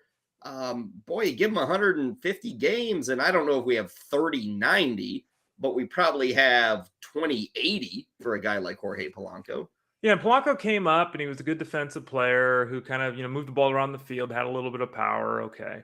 The last couple of years, he's changed his offensive game, and you can see it easily reflected. He came into 2021 with an exit velocity of 87 miles an hour, which is below league average. The last 2 years, the number's at 89%. So significant change there. His launch angle of 17% prior to 2021 moved up to almost 21% the last 2 years. So we have a guy hitting the ball harder. We have a guy hitting the ball in the air more. We were talking about barrel rate earlier. He had a disgustingly terrible, not even half the league average, 3.8% barrel rate heading into 2021. The last 2 years is over 10%. So we're talking, again, we went from basically 4% to 10%. So he not only doubled it, he went up 250%. 2 years in a row, he's basically posted the exact same number too. So we have a guy who's hitting the ball in the air more. We have a guy who's hitting the ball harder more. We have a guy who's hitting the ball harder more consistently than he ever did. So to your point, it's difficult to look at any player, especially one coming off injury, and say, well, he's going to hit 35 home runs this year, right? But could he get to 25? I absolutely think he gets to 25. And I think he is one of the better bounce back options at this position. And he's still a heart of the order guy. And health is one thing. Oh, if these guys can stay healthy, also where are they batting? And he is still seen as a run producer for the Minnesota Twins. And Ray, I think he fights the adage of Jorge Polanco is in the middle. Like he just, yeah. It's just kind of, I think we all fall for it. You don't think of a guy or see a guy and go, oh yeah, that guy drives in runs. He's crazy good at driving in runs, but Polanco kind of is. He's pretty important to the bottom line there for Minnesota. He was a top 10 guy last season, at least going into drafts. Still that guy this year. So there is some value there. He is one of the guys, I've talked about this a lot this week. I get it with the top 6 or so. I understand why those. And then I say, man, after that, it gets fishy. Polanco is one of the guys that I find myself trending in the direction of. So he's probably one of those guys I like the most outside of the biggest names at second base. Now, we still have more names to get to. Guys who did not come through according to expectations of a year ago. Expectations a little lower this year, but what are the odds of a rebound, a turnaround? We're going to get to those guys coming up in a bit. Also, we'll check in on some spring training. We're going to look at that Tout Wars draft from yesterday. It's all coming your way as we continue. Stay with us. Lunch Money rolls on after this on the Bettor Sports Network. Bettor Sports Network. Collectible moments. Everybody up here at U.S. Cellular. Sox 5 runs, 6 hits. The 2-1 to Bartlett. Swing shot to short. Ramirez has it. Throws. Burley picks a perfect game. His second no-hitter. People going crazy here at U.S. Cellular. He's mobbed by his teammates. A perfecto. Now there's a steal by Bird. Underneath the DJ. Lays it in. Right out, 1 second left. What a play by Bird. Bird stole the impounding pass. Laid it up to DJ.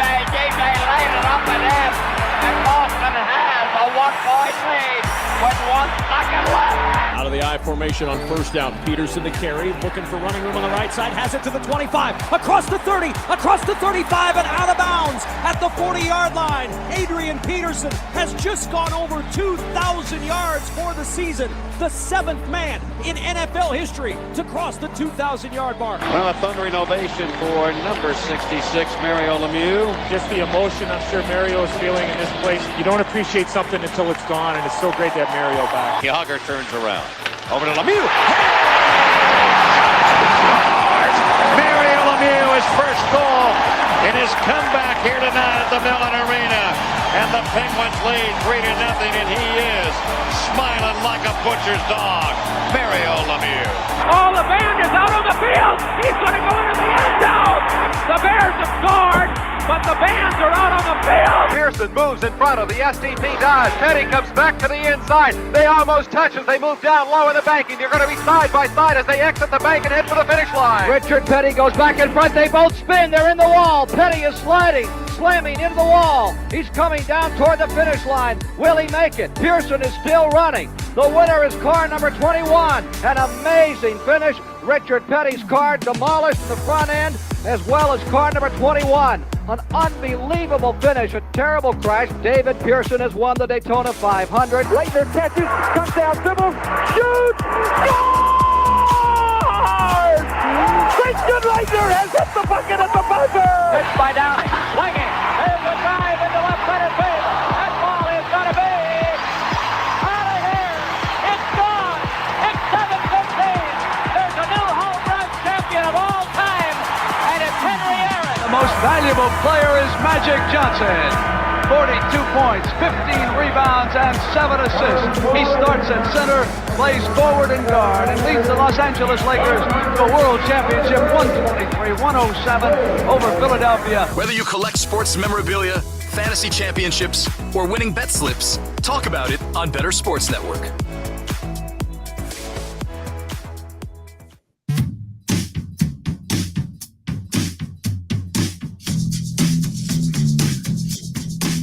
Now back to Lunch Money, powered by FantasyGuru.com. Here's Kyle and Ray.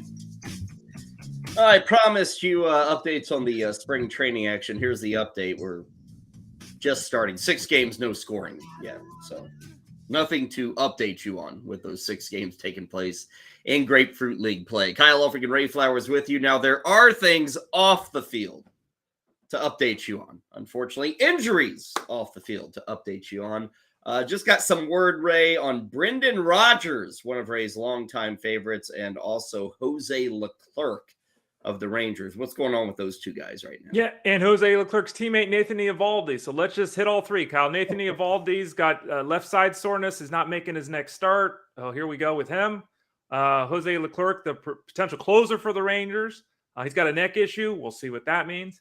Brendan Rodgers supposedly had his shoulder dislocated yesterday. They had to pop it back in. He's now headed for an MRI. So I don't know what any of those 3 mean long term. All 3 guys, clearly players in certain setups that have interest and value, but 3 guys with a little bit of trepidation attached to their names at this point. Well, there's a lot of good news, though, in that Rangers report, Ray.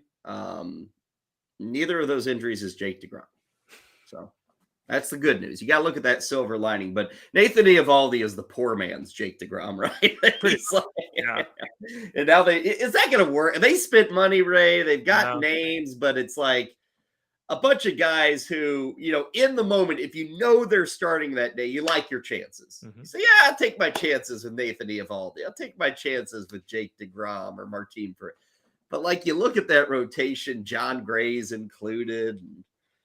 They got 5. They got names. They got Don't forget Andrew Heaney, another healthy guy. Heaney, thank you very much. How can I forget?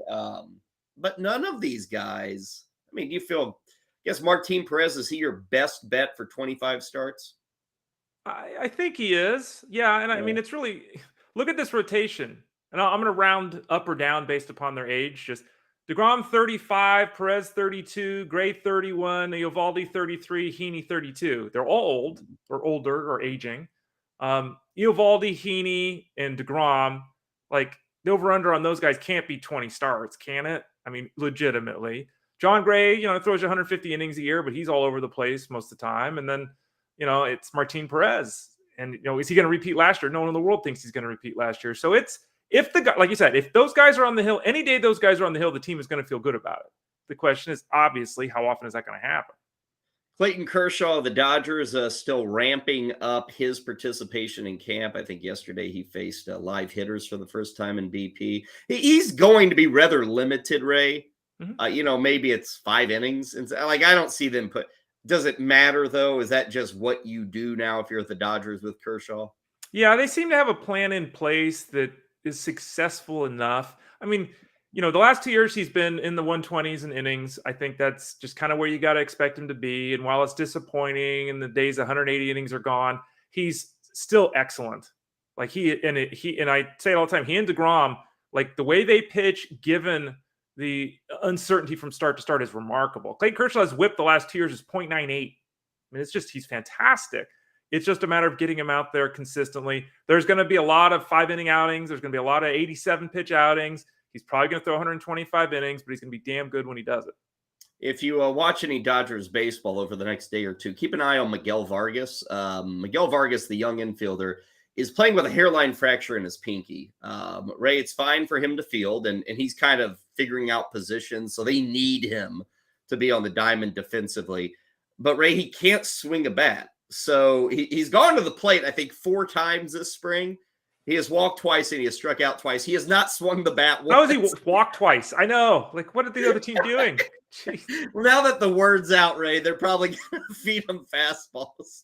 You know what I would like them to do? Since he literally can't swing the bat, like they're saying, we just don't want to push it. Ray, he should really just stand outside the box for like 10 seconds a pitch and go down on strikes without a pitch being thrown. Not risk getting hit by a pitch? I don't know. I mean, can't they just play him in practice? I mean, I know it's not the same, but like I think he needs the reps defensively, don't you? But can't they do that in practice? I mean, if he can't swing. Yeah, but you want him in like cutoffs and where to be positionally on the field. I think that's one thing people don't realize, like defensively, Ray, especially in the infield. like playing third base is actually very different from second base. Oh, huge difference. Because the cutoffs and where you have to be and positioning and double plays and stolen bases and who's covered. Like that, we always just think, oh, fielding the baseball. Like that's what we normally think, or throwing it, fielding and throwing it. That's the big. There's so much beyond that, Ray, and I think that's what he gets from a game that he doesn't get from practice. Well, yeah, and it starts as simply as, depending upon what side the infield you're on, the ball moves differently. Mm-hmm. You know, if you're on the right side and the lefty hits it, it's going this way. If you're on the left side and the lefty hits it, it's going up the middle. So one day you're going to the hole, the next you're going to. So that changes. The cutoff plays change. The communication plays. Reading the ball off the bat, totally different. All these things. I'm not suggesting that he doesn't need work. I was just saying, like, if he can't, you know, why not? And hey, look, we had a game yesterday where the umpires left and the catcher called strikes. Can't we just have a gentleman's agreement that we're going to get 2 DHs that day? Yeah. You know, I mean, something. I don't know. I guess it's The not fair to the other hardliners teams. would be pissed off, Ray. Those traditionalists of spring training. There's a lot of them out there. You know, they want spring training the way they grew up with spring training. They don't want double DHs in the game, I guess. Let's see. We've got an injury. Tyrone Taylor. Now, that might not be a name that you're familiar with, but Tyrone Taylor was set to be a starting outfielder for Milwaukee. That is on hold. We got an elbow injury with Tyrone Taylor, who's got like a power speed component theoretically. And they already say, Ray, he's out at least April. So this could stretch for a while. Again, you got to be in a 12-teamer going 30 rounds, but he was drafted. Is he deserving of a draft spot now with this injury and kind of the uncertainty? We dropped him in the rankings over at fantasyguru.com. I think that the negative for Taylor is that they brought in Brian Anderson to the Brewers, and Brian Anderson, who's always hurt, is an effective major league hitter, right? He's effective. He could certainly take up the mantle of the spot in the lineup. If he has success, there'll be less of a desire to rush Taylor back. Maybe they end up being a platoon. You know, it's one of those things where I think that ultimately the outfielder that I would be thinking about beyond Christian Yelich or in Jesse Winker, who's like a DH, it's Garrett Mitchell, who we're not talking a lot about, but Garrett Mitchell, man, that kid can hit and he can fly. Like that's a guy that could really emerge in the fantasy game. So he'd be someone I'd be more interested in. I was more interested in than him and Taylor or Anderson before the injury, and I'm certainly even more interested now. In Astros camp, Yordan Alvarez still doing nothing with that hand injury, but Dusty Baker guaranteed us, Ray, that opening day is no issue. He's going to be fine. So we'll see with Yordan Alvarez. Doesn't really mean he'll be back and swinging the bat in a week. And I will say, Ray, if he comes back, just gets a few games, you know, at the end of camp, he's probably good to go. So probably, but that doesn't mean we're in the clear. Correct. That could always crop up again. So Alvarez is still one of those extremely tempting picks, as anybody would tell you on the hitting front. But I think I would drop him behind just a few guys now with this hand injury. It's enough for me to make that move. San Diego has another addition to their team. Rougned Odor has been signed. Why the hell not? Everybody else is going to San Diego. So Rougned Odor is joining the club. We still don't have a team for Jurickson Profar, the former Padre. I kind of feel like he's going to end up back in San Diego at some point. He is going to play for Team Netherlands in the WBC. What do you think the holdup is, Ray, with Profar, who might have had maybe his best season as a pro player last year with the Padres? Yeah, I don't really know. He's not a sexy player, right? So I don't know what his expectations were contract-wise, but no one was going to give him a 5-year, $80 million contract. Just wasn't going to happen. I bet part of this is contract-related because Profar can play infield. He can play outfield, to your point. He was very solid offensive player. The last 3 big league seasons that were complete seasons, he's been very good. He finds his way into playing time. He gives you 15, 20 home runs, steals some bases. He's a good player that doesn't have a standout or carrying skill. So he's probably, at this point, and again, waiting for an injury. Like at this point, he knows if he signs, maybe I'm looking at 350 at bats. Maybe if I wait a little bit, I'll find a spot with 500. But it is very surprising that he is still a free agent. It's very surprising. He will be entering, we think, his 11th major league season. 11th. He turned 30 9 days ago. Wow.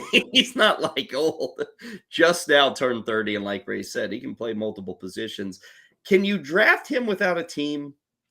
Like if Jurickson Profar doesn't have a team, because Ray, he's going to go undrafted just because he doesn't have a team, but that could be a decent grab in the 24th, 25th round with the eligibility. And who knows, an injury happens somewhere. Maybe he gets a very quick call and he's inserted into somebody's lineup. Yeah, it's important to point out that if we're talking fantasy, he doesn't qualify at second base if you're using 20 games. So looking at that, he's just an outfield option. Being that he's just an outfield option, he's very boring. So I think that drafting him at this point, I wouldn't be doing it. League only, you could take that chance. Like we've all been there, right? Do you take the free agent? How much do you draft capital? Do you invest there? But in a mixed league, without knowing his role, without knowing what position he's going to be, playing, I would say it's fine to pass. Elsewhere, Philadelphia still waiting on Gregory Soto to show up to camp. He was added in a trade from Detroit last year. Did really well for Detroit last year as their closer. Not really seen as the closer in Philadelphia, but certainly a guy who can get some saves. He's yet to get in camp because of visa issues. So that's going to be a holdup there. A.J. Puck, now the Miami Marlins, dealing with an abductor strain.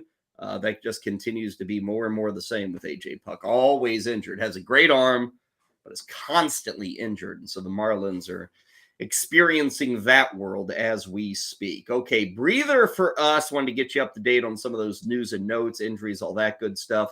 On the flip side, we will have our daily MLB random reference and more of our second baseman letdowns from 2022. Can they flip the switch in 2023? That is the question that we will answer next on the Bettor Sports Network.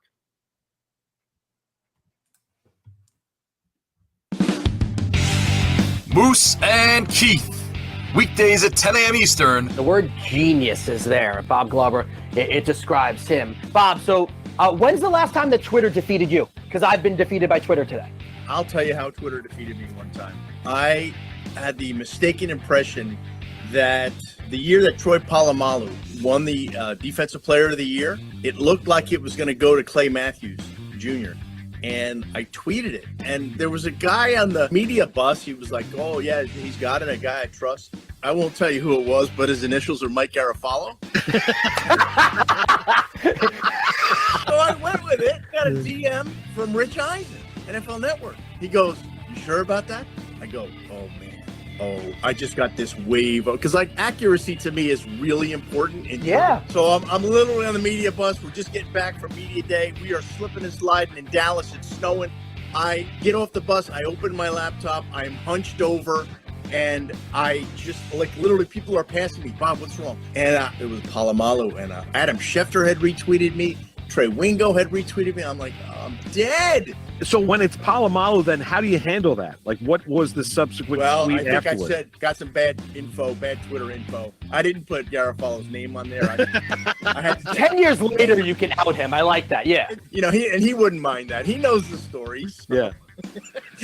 He actually said to me, hey, Bob, I think you might have jumped the gun on that. I was like, oh, crap. There we go. Campus to Canton on the Bettor Sports Network. Would Dion bench Shedeur? I don't think he would. How bad would it have to be? Because we've seen horrendous quarterback play from this Colorado team for the last, 5 years? JT Shroud, Brandon Lewis, just terrible quarterback play. They were 131st, which is dead last in pass EPA per play. Obviously, it will be better, but how bad does it have to be for him to bench his own son? I'm not sure he will ever either, especially with the attitude that he came in with. If they don't get Rashada, who do they bench him for this year anyway? I don't know that there's another answer on that roster that you go to. They don't really have a guy behind him. So I don't even know if we would know the answer to that until the next year, assuming that he doesn't declare for the draft, he returns, they bring somebody else that's competent and behind him. If they're going to do this the Lincoln Riley way, next year would be the class to bring somebody in. Shedeur Sanders is going to be a third-year player. So he's going to play 2023. I don't think he's declaring for the 2024 NFL draft. So he's going to play in 2024 and then declare for the 2025 NFL draft. And let's remember this. He hasn't had a full recruiting cycle at Colorado. He will have that next recruiting cycle. So maybe he could get one of these class of 2024 quarterbacks there to come to Colorado. However you're invested in sports, from betting to fantasy, collectibles, and more, join our community on Bettor Sports Network.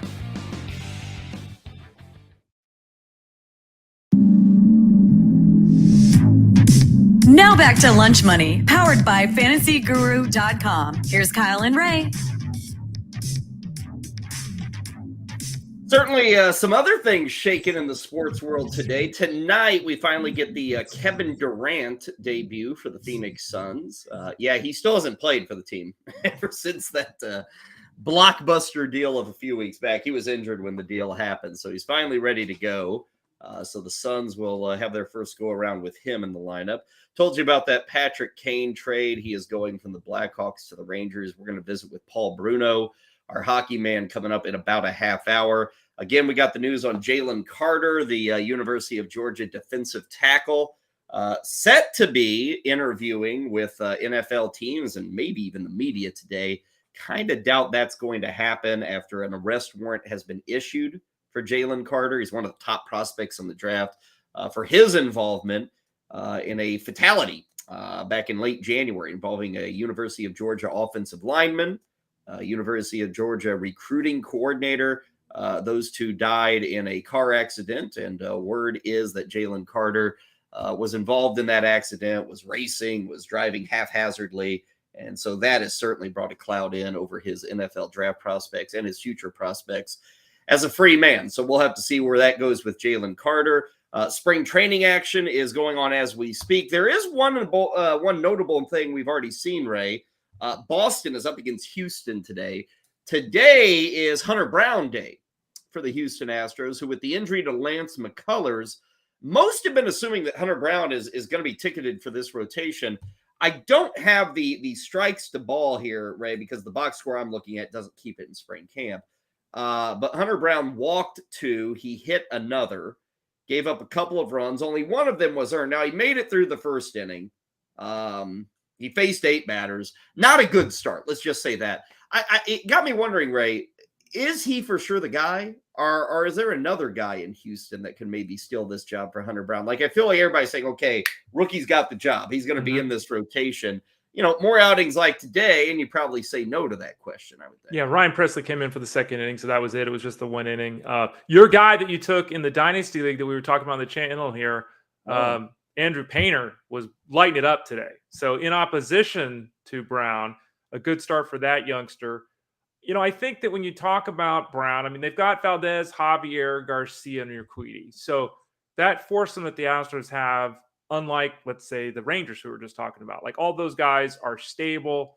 They're all pretty consistent. They all have the skills to get it done. So the Astros have the ability to have their fifth starter be someone that they're working on. It's someone that throws 4 innings. It's someone's not expected to throw a complete game when they're out there. And I think Hunter is primed for the job. I think he's got the skills to be successful in the job. Obviously, to some respects, he's holding the place, right? Because Lance McCullers, when he's back, whenever that is. When he's back, Ray, you want to rephrase that? Yeah, right. Whatever that is, will take over the spot. How long he holds up and all that kind of thing. You know, that you look down at the minor league level with the Astros, and Forrest Whitley is a name that, for those people that play the prospect game, Forrest Whitley might have been the #1 right-handed pitching prospect in baseball for a couple of years. Has done nothing. He's just dealt with tons of injuries. He's kind of lurking there. They don't really have an obvious youngster besides Brown to step forward. So barring a trade, I mean, I think that's just kind of where they're at right now, that Brown is indeed, barring some catastrophe here in spring, likely to open as the 5th guy. You mentioned Painter. He's up against Minnesota today. Did cruise through that first inning. That Twins lineup did have Joey Gallo leading off at first base, Correa, Kepler. So 3 regulars there. Vasquez and Gordon were in there. So it's probably half regulars, half not. But he faced the 4 regulars, or at least 3 of the 4, Gallo, Correa, and Kepler. Correa did get a hit, but the rest of them were set down. So Andrew Painter, another guy who could have that 5th spot in the Phillies rotation, as Ray noted, looking good today. Time now for our daily random reference here on the show. We go over to baseballreference.com. We click on frivolities, and we click on random pages, and we see what pops up. And we have a little fun with the history of baseball. Today, Ray, we are truly getting historical. This will be a box score from 1967. Now, before you get totally turned off, Ray, it does involve your Giants. Okay. Hell, your parents might have been at this game. Who knows? This was in San Francisco. Let's see, July 31st of 67. Was that Zodiac time? Was that 68? Zodiac, yeah. Yeah, 68, 69. Yeah, somewhere in there. This may have been pre-Zodiac. I'm always 68, fascinated. 69, 69, Was it? 70, Yeah. 69, 68, 69. Yeah. Okay. I'm always fascinated by that mystery, the Zodiac stuff. Anyway, we'll leave that for another discussion. This is pre-Zodiac, but it is in San Francisco. Giants with an 8-4 win over the Pirates in late July of 67. My guess is we got some Hall of Famers here. Let's see. Yeah, there's Willie Mays going 2 for 4. There's Willie McCovey going 1 for 4. Jesus Alou, Moises's grandfather and Felipe's brother.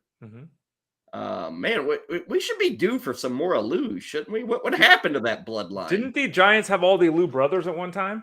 I think so in the starting outfield. Yeah. I'm kind of Moises. We got to check the family on lineage Moises. there. Does he have a kid coming up? Like, I'll be disappointed if we don't get an Alou coming up here. I always love the Moises Alou story where, he used to work on toughening out his hands by not putting him in a vat of pickle juice. And he used to urinate on his hands. That's how you get tough hands in the Alou family. You urinate on them. It's a true story. True story. But his uncle, Jesus Alou, was leading off over 5. Let's see. Tito Fuentes. Fun name to say. Yeah. He was starting at second base for the Giants. Pitching that day on the Pirates side, it was Tommy Sisk and Mike McCormick was going for the San Francisco Giants. McCormick won this game, Ray, 14-5 that season before we even got to the month of August. Yeah, he won the Cy Young Award that year. He went 22-10 through 262 innings, made 35 starts, 14 complete games. No one does that anymore. The league barely does that. First in Cy Young voting, 6th in MVP voting that year. It was the best season of his career. Roberto Clemente on the Pirates side, hitting third, had a hit, couple of ribbies, also drew a walk. Did not know this. I'm looking at this Pirates lineup. I did not know, Ray, that Maury Wills played for the Pirates.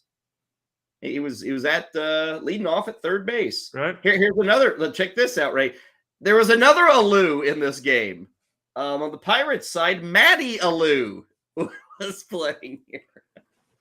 These Alous were everywhere in the 60s. They were. We've got another great name, Don Clendenin, with 2 N's, Donn. And then Manny Sanguillen. Who can forget the catcher, Manny Sanguillen? Some good names there, Kyle. Bill Mazeroski. He was still bouncing around. Manny Mota. So, yeah, plenty of good names here. Like I said, pretty easy victory. Giants win at 8-4. They got a couple of runs in the third. They were down 4-2. They came back and tied it up 4-4 and then put up an 8 spot in that 8th inning. That is 8-4. That's 15 hits, couple of errors. We had 5 or 6 pitchers on the mound. 2 hours and 15 minutes. We had 12 runs and we had 5 strikeouts. I mean, the only Giant to strike out was Willie McCovey. That's it. They had 1 strikeout the whole game. And the Pirates had 4. So that, again, this is what Major League Baseball is trying to accomplish now, right? 2-hour, 15-minute game, 12 runs. Let's go. Lots of excitement, lots of interaction. But 2:15, that is pretty blazing. For those people that said baseball was never the way it's been this year, here's a prime example of the way it used to be. A robust 8,600 fans were in the stands at Candlestick.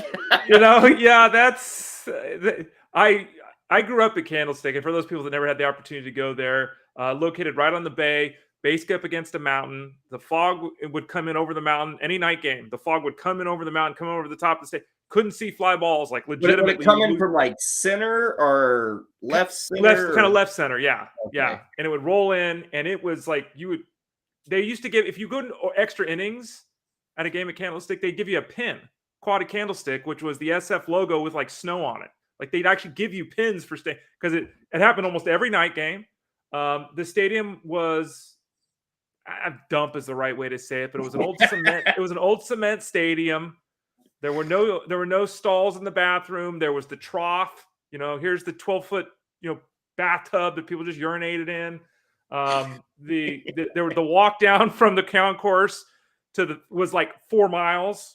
Like it was one of these stadiums that was built like this. Like, well, and let it be known, Ray, it was built on a trash dump, right? Pretty much. Yeah. Yeah. It was like the ground beneath Candlestick was a landfill in effect.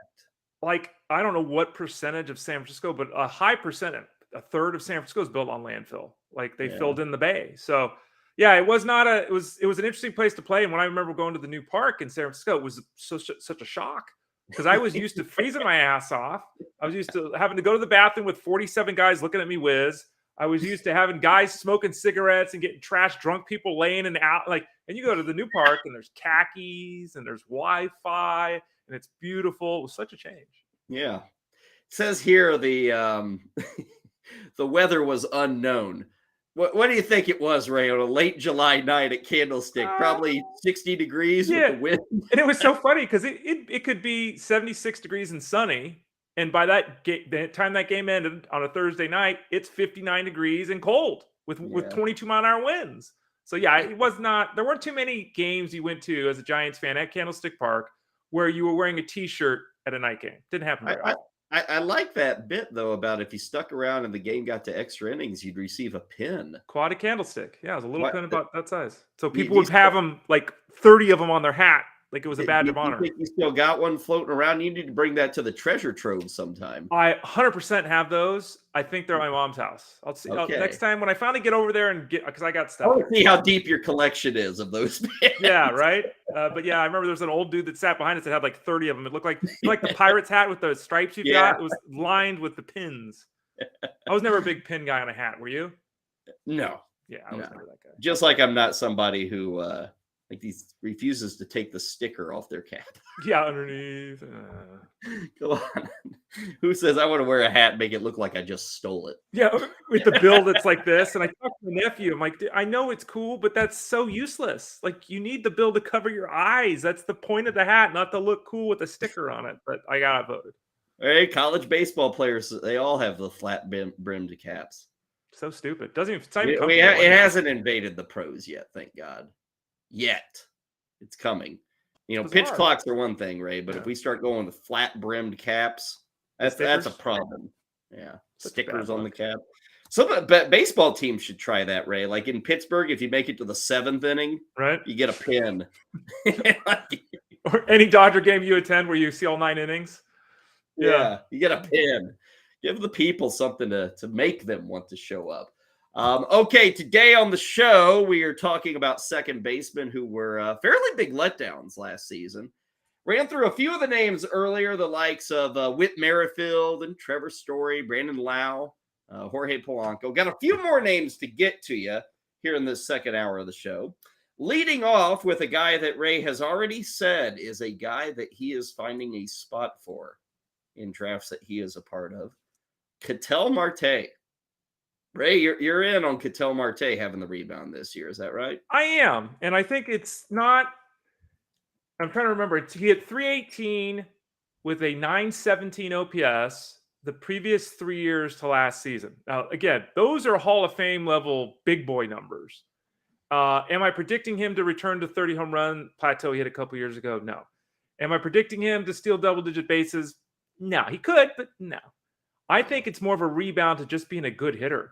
And with the changes made and everything, maybe batting average goes up a little bit in baseball. But I'm legitimately thinking, again, 317 for the previous 3 years before last year. Let's say it's 280. And let's say it's 18 home runs. And let's say it's 75 RBIs and 75 runs scored and 5 steals. All of a sudden, he's pretty much, Gleyber Torres. And the cost is very different with those two. At least the expectation is for a lot of people. What's the positional eligibility? Because last year he was only second. Is that right? Correct. Yeah, I'm looking at it. He DH'd in second. So he's lost that outfield eligibility, which is a bit of a turnoff. Not that it makes him better as a fantasy player, just kind of makes him more adaptable to our world. I will say, Ray, that Arizona lineup, like you kind of noted it there with Marte, I don't need a bunch of individual stats like home runs and stolen bases and all that. I just need you on the field kind of racking up those counting numbers again. This is a lineup, right? I don't know if it's good, but I think it's pretty decent, this lineup. I've kind of fallen a bit for Lourdes Gurriel on this team as a outfielder 5. Right. I'm in some leagues, 15 teams, and we need 4 outfielders. So I'm kind of thinking Gurriel is maybe one of those guys. He had a down year, kind of like Marte. But these two guys, Corbin Carroll, you've got 30 home run hitter Christian Walker. You got the youngsters and Alec Thomas and Jake McCarthy. Like there's some ability here. Now they they got to go through San Diego and LA and San Francisco. There's a lot of pitching, so that doesn't help. But it's a lineup that can produce, which kind of makes Marte a little more interesting than he was, say, 2 years ago with this team. Yeah, I think that this could be a really surprising lineup because the expectations are so low. I agree with you. It's not that we're going to see 5 guys make the All-Star team. It's not like that. But, I mean, Corbin Carroll, again, my Rookie of the Year pick. Everyone loves that guy. We're talking about Marte now. Jake McCarthy was terrific last year, especially in the second half. You mentioned Walker. Jose Rios is a good hitter. He does a little bit of everything. I think he's a good major league hitter. Gurriel, you mentioned. Alec Thomas didn't do very well last year, but there's a lot of expectations there. You know, Kelly and Gabriel Moreno, who Moreno's even better hitter than Kelly. He's a guy that can really hit for the catcher position. So they do have a lot of talent. It's a lot of young talent. Maybe it gels sooner than people expect. And if that happens, I think Ketel Marte is someone who's, draft day cost. I mean, his ADP is 200. Yeah. And I mentioned earlier, Gleyber Torres is 115. Like and Gleyber might steal 5 or 6 more bases, let's say. But if their offensive games are similar, and it could easily be that way, and I'm getting them 90 picks later, talk about a bargain. I was reading some stuff on Fangraphs about Marte and to the stolen bases. They kind of noted his sprint speed fell off a lot. And maybe some of that has to do with injuries, but he is now in his 30s. And they kind of know that stuff doesn't really come back. So, even that, he's done it before. I don't know if Marte's in that game, that world anymore. And that's what happens with stolen bases. It's a talent that doesn't age well, and it can seemingly fall off a cliff with but one injury. Marte's been pretty quiet on steals for a while. But make sure when you're drafting him, you don't think you're getting yourself a 10, 15 steal kind of guy at that position. You may be getting a 10 to 15 steal guy in our next guy, who won the Rookie of the Year in 2021 and then fell very, very, very flat. The proverbial sophomore slump for Jonathan India of Cincinnati, who was being drafted as, say it with me, a top 12 second baseman last year. Injuries, Ray, but even when he was on the field, it was a pretty far cry from what he put up as a rookie. Yeah, and it's really tough to know what the expectations should be when the player's hurt, right? Because, when you're starting and stopping and physically you can't get things done, you can't execute your swing, and then it bleeds into your defense, and then your mind gets involved. It's really tough. Then you talk about an environment where not exactly a winning environment, not a lot going on there. So when a guy goes through a season like that, especially young, early in his career, I don't downgrade them as much as the numbers might suggest would be prudent to do, Kyle. Mm-hmm. His 2021 Ray was maybe a little surprising. It was like solid all the way around, but nobody was really screaming about India as a Rookie of the Year guy. He was considered a prospect, but probably had dropped in the prospect rankings as he progressed to the majors. But he gets to Cincinnati, and that's one thing to state here, Ray. There are few better places to hit than Cincinnati. Now, we chuckled and laughed about his outfield yesterday. It's hideous in Cincinnati. And unlike Ketel Marte, that's a pretty bad offense around Jonathan India. So, things like runs scored and RBIs, it's a little tough to see him get into he had 98 runs as a rookie. Ray, I'd be surprised if he's at 75 this year. I mean, I'm kind of seeing that with Jonathan India. Yeah, and he can't get on base, which is obviously a benefit, right? That rookie year was on base percentage 376. It's a really good number. So that is a positive. Now, negative wise, he did see a big reduction in his walk rate last year. The lineup around him in 2023 does not look like the one in 2021. So there's concern there. So I think, it's very, very, very, very uncertain that he's going to, I guess it's very certain. I said it wrong. Very certain he's not going to approach the 98 runs he scored as a rookie.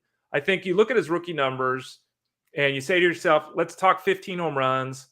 Let's talk, 60 RBIs. Let's go for 75 runs scored. And, throw in 6-7 steals. So, we had this discussion a little bit yesterday with him. He does everything pretty good. He's, but nothing stands. There's no standout skill here. Yeah. And when you don't have a standout skill and you're in a lineup that's not very good, you kind of just fall into I'll take him when he's there at the draft versus someone that I'm really targeting and hoping we get some huge season out of. Yeah, he's got a fall to me, and it's more of just a middle infield kind of guy. And my gosh, there's so much talent at middle infield, especially at shortstop, that I don't even really want Jonathan India. But if you were to get shut out, that's not the worst thing in the world to maybe go in that direction. One last name, and You know, this guy, he was a second baseman going in to last year. He did end up playing 25 games at second last year. He also played, 80 at third. He DH'd a lot. Max Muncy. So, Ray, there's eligibility here, second, third. We'll throw him in at second because last year I think people were drafting him as their second baseman. Coming off that elbow injury from the 2021 postseason, and you can see the padding there on his elbow, probably was never truly right all of last year. He hit under 200. He surged a bit in the second half. Like the first half was brutally bad, and people were dropping Max Muncy left and right. I do recall, Ray, many write-ups. We talked about this with Christian Walker. There were all those write-ups in the, in April, May, and June about Christian Walker. Hey, just keep waiting. It'll happen. Right. Muncy had a lot of those write-ups too. And I guess it did get better, but still pretty darn underwhelming. I mean, an under 200 average. I mean, my God, you got to hit 35 home runs to make up for that. And he only had 16. So I know it wasn't terrible across the board, but it was very bad across the board for Max Muncy. Yeah, and if you look at the expected numbers, average, slugging, WOBA, all the expected numbers suggest he should have been better than what we actually saw last season, but the numbers were still uninspiring. They weren't huge. It was 20 points, kind of a thing. Instead of hitting 195, he should have hit 210, right? So he should have been a little bit better, but it was a down season. And one of the things you notice is that, his exit velocity was right on par with normal, his barrel rate right on par with normal, hard hit rate right on par with normal. But one change, and I don't think it was a good change, was the launch angle. Look at the previous 3 years, launch angle had been 14, 14, and 15%. So very consistent. Last year it was 21%. That's too much of a jump for a guy that's an established player in his 30s. That's not a change that was necessary, needed, expected, wanted. My assumption is, which is a little bit refuted by the rest of the StatCast data, but my assumption is that there was some, dragging of the barrel through the zone. Right? There were certain pitches he just couldn't get to. At times, his arm wasn't quite right, and the bat got lazy, and he got under pitches and popped them up. You look at his strikeout rate; it was up a little bit, but it was fine. The walk rate is something he's fantastic at. That was there, so he basically controlled the strike zone in the same manner. So I am more than willing to say it will be better than it was last season for Muncy. I think he should be drafted on that expectation. He's still not a batting average guy.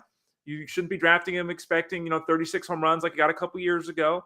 But let's split the difference. Let's say he hits 235. Let's say he hits 30 home runs, qualifies at multiple positions. Not a bad guy this season to have on your team. Yeah, he's again, I think he's being drafted as a starting second baseman. There's a little hope built into that. Right now he is the 8th second baseman off the board. Sometimes you hear that at a position, Ray, and you think, oh, I got a good player, eighth best shortstop, 8th best third base. I don't know if Muncy's there. And is it his fault he's not a good – I could easily see a 215 average with 22 homers. It could happen. 80, and people are going to be excited about that. They're going to say, oh, my gosh, I drafted this guy as, a 10th or 11th rounder. That's not bad for a 10th or 11th rounder. So if you're getting them there, if you get a bat in those rounds, like 10 through 15, that's getting like 2080 or even 2075, you pretty well call that a win, honestly, in the 10th to 15th round. We all want guys who are going to become all-stars, but if you get a 2075 hitter in that 10th to 15th round, you say, okay, I'm fine with that. Muncy 8th overall. We talked about these other names. Polanco's going 9th at second base. Brandon Lau, 10th at second base. Jonathan India, 13th. Merrifield is 16th. Ketel Marte, 19th on this list. Most of these guys, Ray, aren't really getting punished for their disappointing 2022. They're all still considered top 15, certainly top 20 second baseman going into the year. Yeah, and on the case of India, I wouldn't have him there. We've got him just at 20th at second base at fantasyguru.com because we talked about it. There's not a power breakout. There's not a speed breakout. And there's likely to be a lot of kind of across the board. I'd much rather go with, Jake Cronenworth or Whit Merrifield, who we talked about personally. I think that then you start also talking about, where does a guy like Christopher Morel fit in? What about Colton Wong, who steals bases? And, that talks about the team and the fit and all that. But it's interesting. I always love the psychology of the players that get punished for their down season versus Yeah. the players that don't, and how we as an industry, as a people, choose which direction to go there. That's always fascinating to me. Well, there's, like pitching. If you have a bad year, like a Giolito or a Barrios, those guys are getting punished. And the reason is because other pitchers have emerged, and other pitchers every year, other pitchers emerge. Problem with pitching is it's so hard to do it year after year, but you can always have those one shots. So pitchers do get punished. You look at this position, there's just probably not enough there to punish these guys. There were a few guys that emerged, but not enough to push these guys out of the top 10. There is a pretty clear, to me, don't want to say this is the way it has to be, but a pretty clear line of demarcation. Like you've got that top 6, Simeon, Altuve, Chisholm, Albies, Edman, Jimenez, maybe you throw in Gleyber Torres there. But after that, I think you get into the Muncies of the world, and it's kind of a bigger question with all those guys.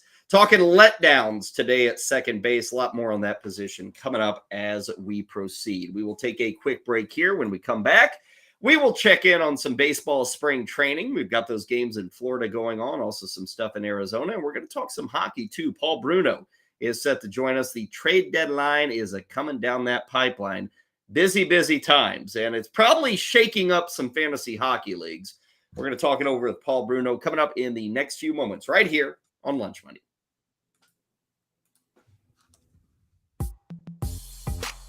Washington Commander fans, it's time to rejoice. The day you've been waiting for seems like it's finally on the way. And you know what day I'm talking about. No, not the next time you have a parade down Constitution Avenue. That's still years away. But the day you get to say goodbye to the man who has owned that franchise since 1999. It's Daniel Snyder. You know it well because he's been the worst owner in sports in the 24 years he's owned that football team. That once proud franchise, the Washington Redskins, the Hogs, the championships, Doug Williams, Joe Gibbs. Now what you have left behind? Memories of Albert Hainsworth. How did that work out? Horrible free agent signings, not to mention the scandals. Just this past 18 months alone, the horrible reveal of the Commanders' team name when everybody knew who it was the day before. Oh, that Sean Taylor statue, that gimmick, that joke. How about the touchdown celebration of the mascot, the Tutty?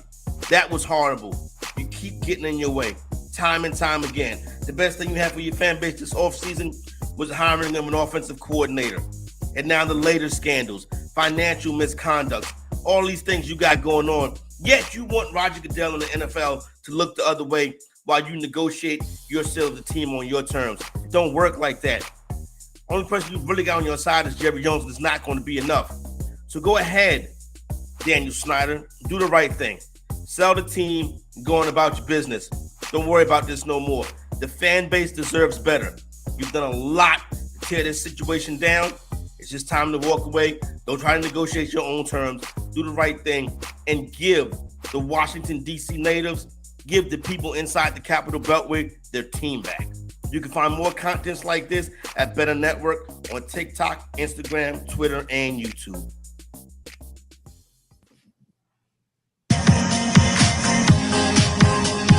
Lunch Money, where we don't take your money, we make you money.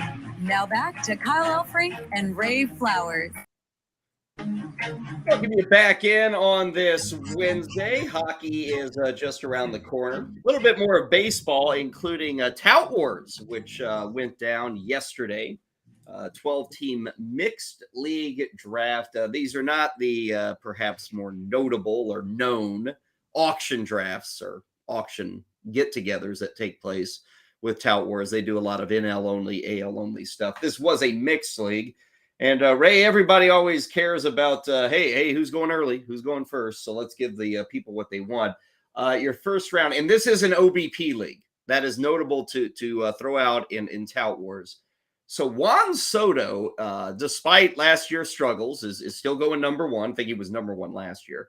So he's number one, followed by Jose Ramirez and Aaron Judge. Aaron Judge with OBP really takes a leap here. Acuna at 4, Betts, Rodriguez, Trey Turner, Kyle Tucker, Mike Trout, Shohei Ohtani, Freddie Freeman, and Yordan Alvarez. No pitchers in that first round yesterday, Ray. Yeah, and as I said earlier, this is the league I've been a part of. I was in the inaugural year that they did this league, and the difference being not just the on-base percentage for batting average. On the pitching side of things, Solds, yes, Solds is in this league, saves plus holds, and wins have been replaced by innings pitched. So it's more of a durability game, which can take a little bit of luster off some of the top end pitchers. Yeah. Well, the pitchers did go early in the second. Corbin Burns was the second selection of the second round. Immediately after him, Garrett Cole and Aaron Nola. So picks 3 and 4 of the second round. We also had Sandy Alcantara go in that second round. And the first pick of the third round was Brandon Woodruff. So, that is an interesting switch, Ray, away from wins to innings pitched. And that's something we have talked about. Your overall thoughts on that? The first thing I want to think is, well, do we really want to give credit for just totaling up a lot of innings if you're not any good? Well, Kyle, if you're not any good, you don't total up a lot of innings. Well, Kyle, if you're not any good, we'll see that in the WHIP and the ERA. So that innings pitched is a little more controlled by the pitcher now. And Ray, it's a lot more controlled than it used to be because of the universal DH. We don't have guys like, Aaron Nola could have given up 2 hits through 5 innings. But if the moment comes up where he's at the plate and the bases are loaded, the Phillies may pinch hit for him in 2020. Now they don't have to worry about that. So that innings pitch number is a little more controlled by the pitcher. And it's based off what the pitcher is doing, which I think is what we're trying to get at. We want to give these guys credit for what they are accomplishing and not so much what their manager is deciding or if the offense decided to show up that day. And again, I was part of this league when it was initially launched. And, I thought initially, yeah, okay. And, going through it, thinking about it over the last couple of years, I don't mind it. I think it's tough for the average person to say we're not going to have victories, right? It's really hard for the average person to say it's not going to count. So, and I've talked about this, and I took this idea from Ron Chandler, who wrote about it a long time ago. I like quality starts plus victories because quality starts speaks to the innings because you have to go 6 innings to get a quality start. We can argue about whether quality starts are good or not. Fact is, not a lot of guys get them anymore because they all get pulled at 5 innings. So I kind of like that better than the innings pitched mark. But innings pitched mark, guys like Merrill Kelly and Adam Wainwright, guys that don't have as much value, obviously, in a traditional setup, would have more in this one. We will talk more about Tout Wars as we kind of go through the upcoming days. They do have a very nice kind of landing page for all those leagues. And very simply, it's toutwars.com. And they do a great job of putting all the drafts in one Excel spreadsheet. And you can go tab by tab. And they've got unique leagues. And they've got league specific. They have mix. They have auction, all that stuff. So for you, the fantasy player, can got to give you some insight into what's going on in the expert minds. Again, their big drafts and auctions are coming up in about 2.5 weeks as they get together over St. Patty's Day. Until we get there, we have other things to discuss, a lot of other things to discuss. Specifically right now, we got hockey to discuss. Man, oh man, the deals are coming fast and furious. Kind of pure craziness, Ray. There's names moving, and you're like, really? Like the latest one was Jonathan Quick getting flipped. It's like, Jonathan Quick, like LA's pretty good, but I guess Jonathan Quick is going to Columbus. So thanks for the memories, Jonathan Quick. And you're not going to be going to the playoffs this year. Kind of a weird move we saw from the Kings there to the Jackets. Jonathan Quick, first round draft pick 2023, third round pick in 2024 for Gavrikov and Carpi Salo, excuse me. Goaltender going back to the Kings, a defenseman. Let's get Paul Bruno in and see, Kyle, if he's got more to say. Probably more intelligent things than I would have to say. Yeah, well, all leads to Paul Bruno, who joins us now to do the best of recapping all this craziness. And Paul, we're not at the finish line. That's the thing with this trading deadline. I know a lot of the big names have moved, but there are still some things that could happen. How are you doing this morning? I'm doing great, but, I didn't expect the flurry of activity that we saw this past week until after at Friday afternoon, let's say. When all the trades are expected to go down. I don't know if you guys know, but there's day-long shows here on a couple of major sports networks that are dedicated to the trades that will happen that day. And I think they're going to be playing table tennis and singing karaoke instead of looking at the trade tracker, because I can't imagine there'd be the number of big names that we've seen already moving in the last few days. Yeah, well, if nothing else, they'll have about 50 trades they can recap over 2 hours.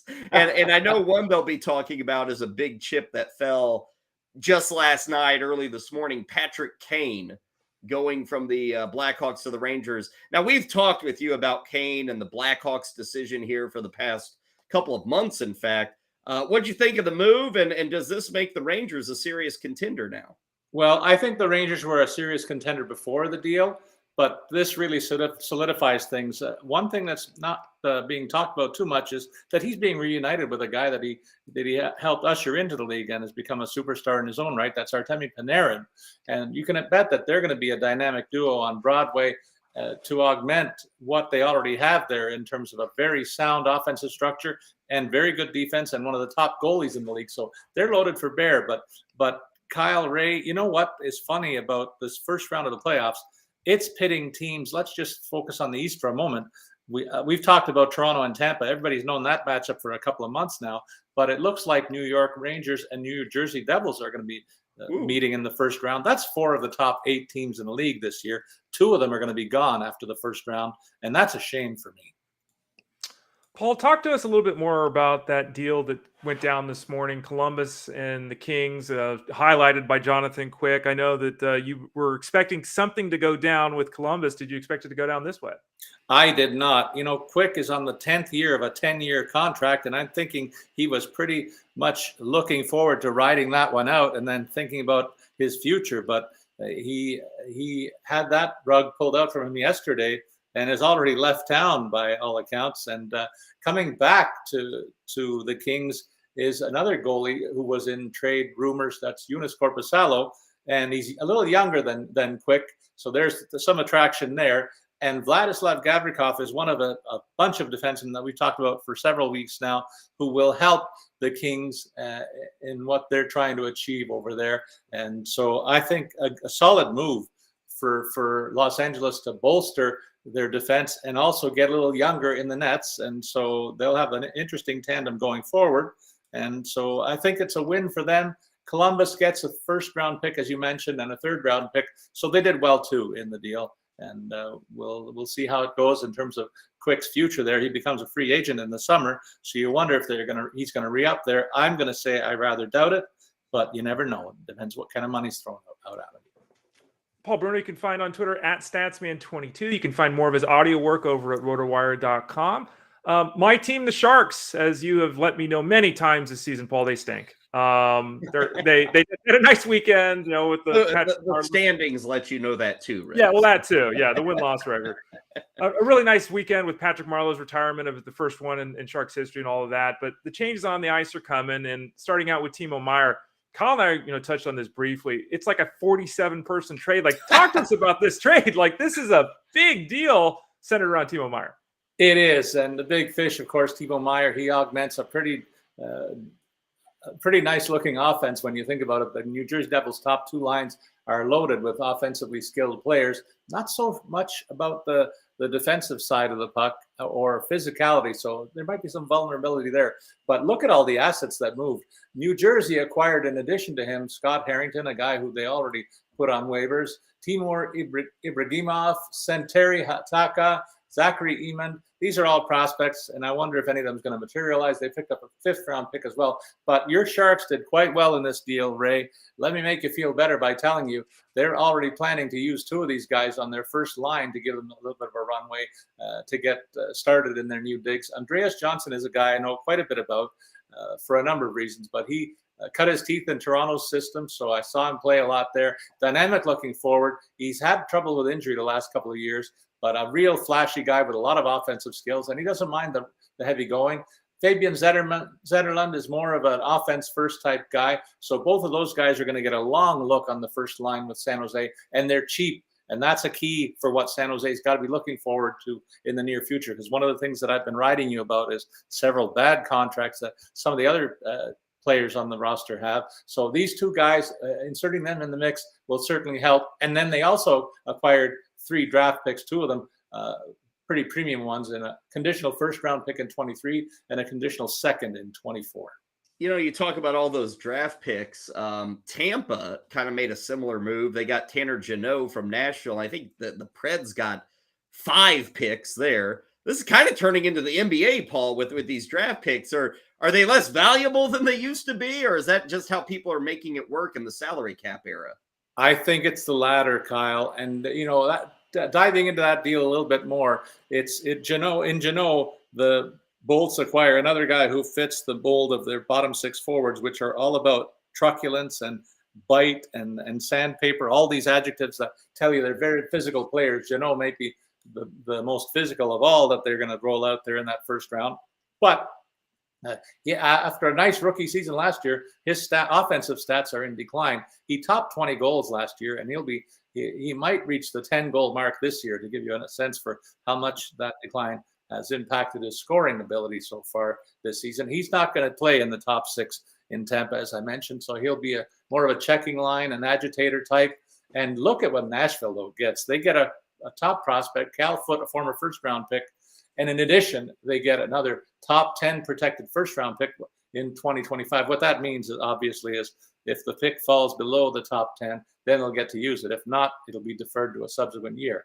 Then they have a second, third, and fourth, and fifth-round pick, 3 of those in the next draft, and the second-rounder is in 2024. So a great haul for Nashville. They're in a what looks like a rebuild kind of a mode here that maybe they'll be able to do on the fly, because they still have some quality players on the roster when you consider a high-end goalie and a top-notch defenseman dotting the landscape there already. So I think they're in good shape, but they'll be better after reaping the reward of all these trade assets. And Tampa's in this to win now. They know they've got a core that's dotted with people that are in their late 20s, early 30s. So they've got a window that's been open for a few years. They've been a finalist for 3. They're going to try and make it 4 if they can get past the first round against Toronto. The Leafs, Paul, aren't going to catch the Bruins, but they have almost doubled the Sharks in points. They've had a much better season this year, and they've made some moves here of late. Talks about these trades that the Leafs are making in order to strengthen themselves for that playoff run. Well, you know what? The Leafs really revamped their entire roster. I'd have to go through it all to show you where the new guys are going to be playing. But suffice it to say, they've added a lot of bite to their bottom six. Sam Lafferty's going to play a third-line role there. Maybe even a fourth-line role, but Noel Achari, a guy that they acquired last week, fits in the same mold. So the hit totals from the offensive forwards in the Leafs is going to double or triple per game going forward, just because of those two guys. And on defense, they've really changed things over as well. When you consider they acquired Luke Schenn, who's leading the entire league in hits, and then you add the fact that they've got Eric Gustafsson, who's had a pretty nice offensive year. And I wonder if he's going to even last here, guys, because there's a lot of rumors that the Leafs are just maybe going to try and flip him and recoup some draft picks too. So what they've done with 5 deals that they pulled off at the trade deadline, and the biggest of which netted them Ryan O'Reilly, who's worked out really, really well so far in the top 6. They've augmented their offense. They've solidified their defense. They've become a way more physical club, and they've created extra cap space. So the performance of Kyle Dubas at this trade deadline is nothing short of a master class in how to get things done for a contending team. My hat's off to him. He's done a real good job, and he may not be done yet. They are still sniffing around on a number of other possibilities. You know, Paul, I have to follow up on that Maple Leafs talk. You've got the Diary of the Dynasty. Looking up at the Maple Leafs that you wrote years ago, 57 to 67. If this Maple Leafs team wins a cup, are you putting a book together? Is that in the works? I mean, you've been waiting for this for a while, right? Yes, I have, and I have a great relationship with the front office of the Leafs, and so I've always kidded with them, half seriously though, that if and when the next cup comes, if I'm still into it and able, I would love to do an epilogue to that first book, which became a national bestseller, I'm proud to say. And the demand for that to happen again is just off the charts here. You guys remember a couple of years ago when the Raptors won the World Championship of the NBA, there were 2 million people in downtown Toronto to celebrate this. I think you'd see double that amount if the Leafs ever pulled it off, and I might have to be hospitalized. I don't know how to do it. Well, I've got bookshelves behind me. You can't see it. It's right above the head, right there, actually, of Ralphie from Christmas Story. It's Paul's book. I was trying to see if I could reach it without the Diary of a Dynasty. It's right there on the shelf. So I do have it handy, Paul. Thank you very much. You're welcome. The team that they're ostensibly trying to catch, but as I noted, they're not likely to catch, obviously, is the Bruins. Bruins made a move. They added Dmitry Orlov on the D line. Talk to us about that move, and also that was a 3-team trade, if I'm not mistaken. How often do we see that, Paul? It seems to be something that, we see somewhat frequently. Is that more about trying to find a way to get the contracts to mesh more than anything else? It's because there's a salary cap, Ray, and these teams that are contending are up against the upper limit. And so to acquire a guy like Orlov, whose cap hit would put them over without a third party brokering the deal, would make this a no-go. So they acquired him, and they acquired Garnet Hathaway, who's another one of these physical forwards that will fit in on their bottom six as well. But Washington is rewarded for their part in it by getting Craig Smith, a serviceable veteran forward, Andrei Svetlikov is a top prospect, then a number of draft picks that the Bruins are willing to part with, a first rounder in 23, second in 25, and a third in 24. And as you said, while they're able to absorb 50% of Orlov's cap hit, Minnesota had to be included in this deal. And for their troubles, they acquired a fifth round pick to take care of 25% of Orlov's cap total for this particular season. He's going to be a free agent going forward. So this may be only a short-term ad, but you got to love what he's produced so far. In 2 games, he's got 5 points. I watched the second game, the most recent game that he played, and he was in on 3 of the 4 goals that the Bruins accounted for offensively. That's what he brings to the table, in addition to being a sound defensive player. So they really added a nice piece here who will fit in to give them a third capable offensive defenseman, and also a guy who plays at a defensive end. So those aspects and those characteristics are very important to the Boston Bruins, as they should be for every team in the league, but it's a luxury for a team to have 3 such players on your roster. At this point, there has been, I think it's fair to call it a furious flurry of trades, but we still do have a couple of days left. Paul, as we look ahead to the next 24 to 48 hours, what are you keeping your eye on? Are there any more big chips that we're waiting to see if they fall and if they find new homes for the rest of the year? Well, the biggest chip out there probably is Chikrin from Arizona, and he's been sat out for about 8 games now. We're waiting for that shoe to drop, but I wonder which teams are still in on this, because so many of them contending teams have already added a key offensive piece to their back end, or a serviceable veteran defenseman. And that's this guy's profile. So it could be like a game of musical chairs where there might be one or two extra defensemen that are left standing. And it would be a shocker for me if this guy is still one of those guys that's on the outside looking in and will be forced to play with Arizona again next year. So he's got term on his contract remaining still for a couple more seasons. So that might be a bit of a sticking point for any of those potential suitors. But I'm really curious to see how that turns out. And of course, closer to home, I'm wondering if the Leafs are going to do anything more, because I think Dubas is on a roll. I certainly do think he's checked off a lot of boxes for the club.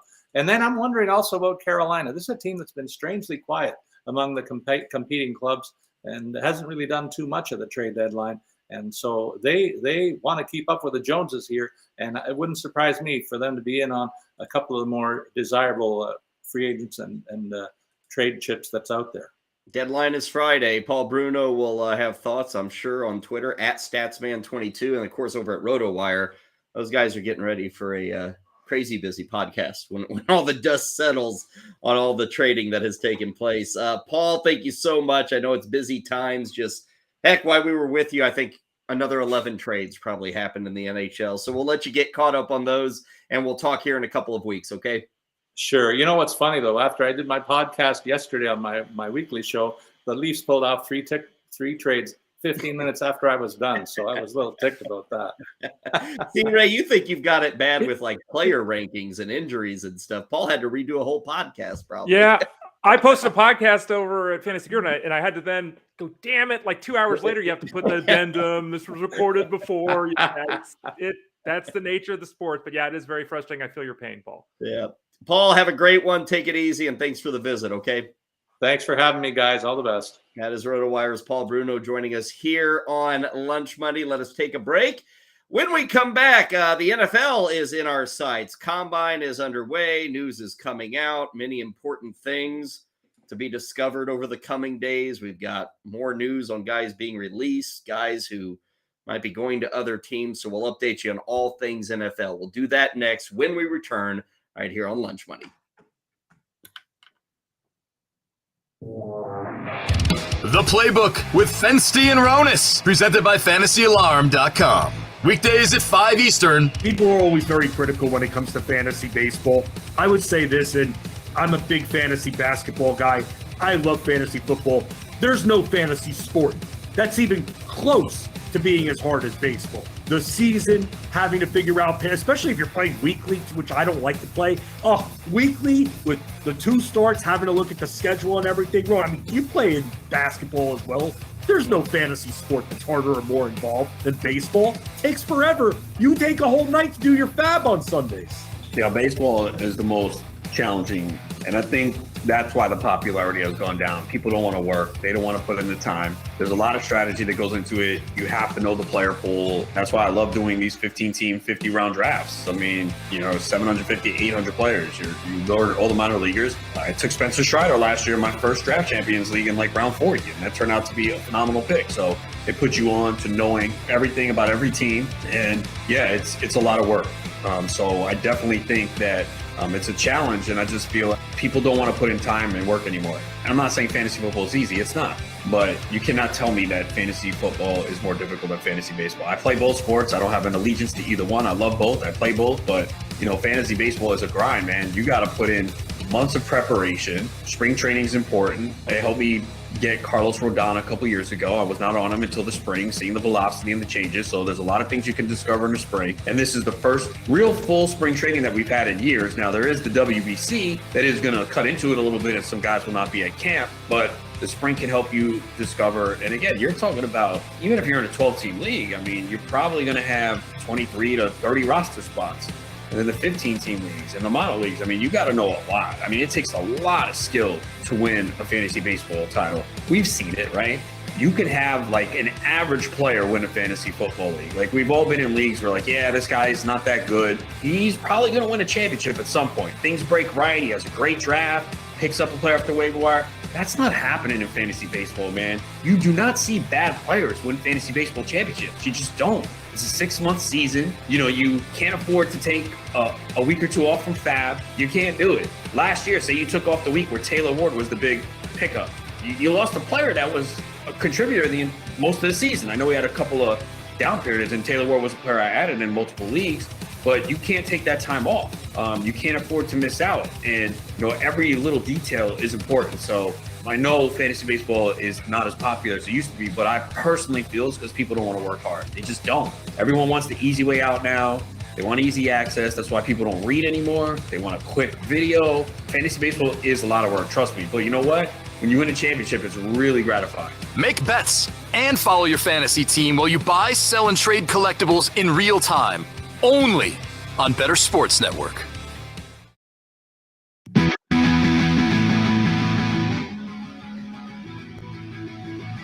It's lunch money. Now back to Kyle Elfrink and Ray Flowers.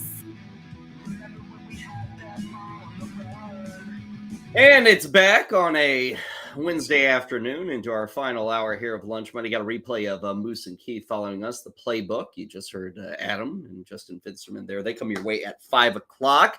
Spring training underway as we speak. The Arizona games starting up. Florida stuff's been going on. I noticed O'Neal Cruz for the Pittsburgh Pirates batting leadoff again. Couple of hits today, a home run, and a stolen base. Ray, O'Neal Cruz as a leadoff hitter. Guess that might be a thing for the Pirates this year, huh? Well, we were talking about Tommy Edman kind of being miscast as leadoff hitter. Come on down, O'Neal Cruz. O'Neal Cruz had a 34% K rate last year, which is hideous.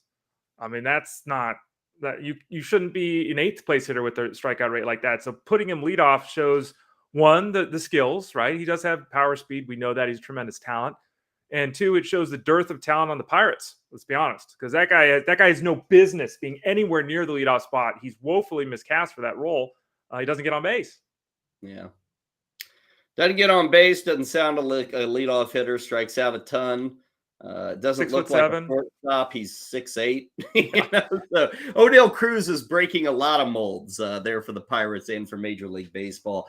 We'll see if it holds. I mean, Ray, there's a part of me that says, okay, you're the Pirates. We get it. You suck. You're not going anywhere. All that stuff.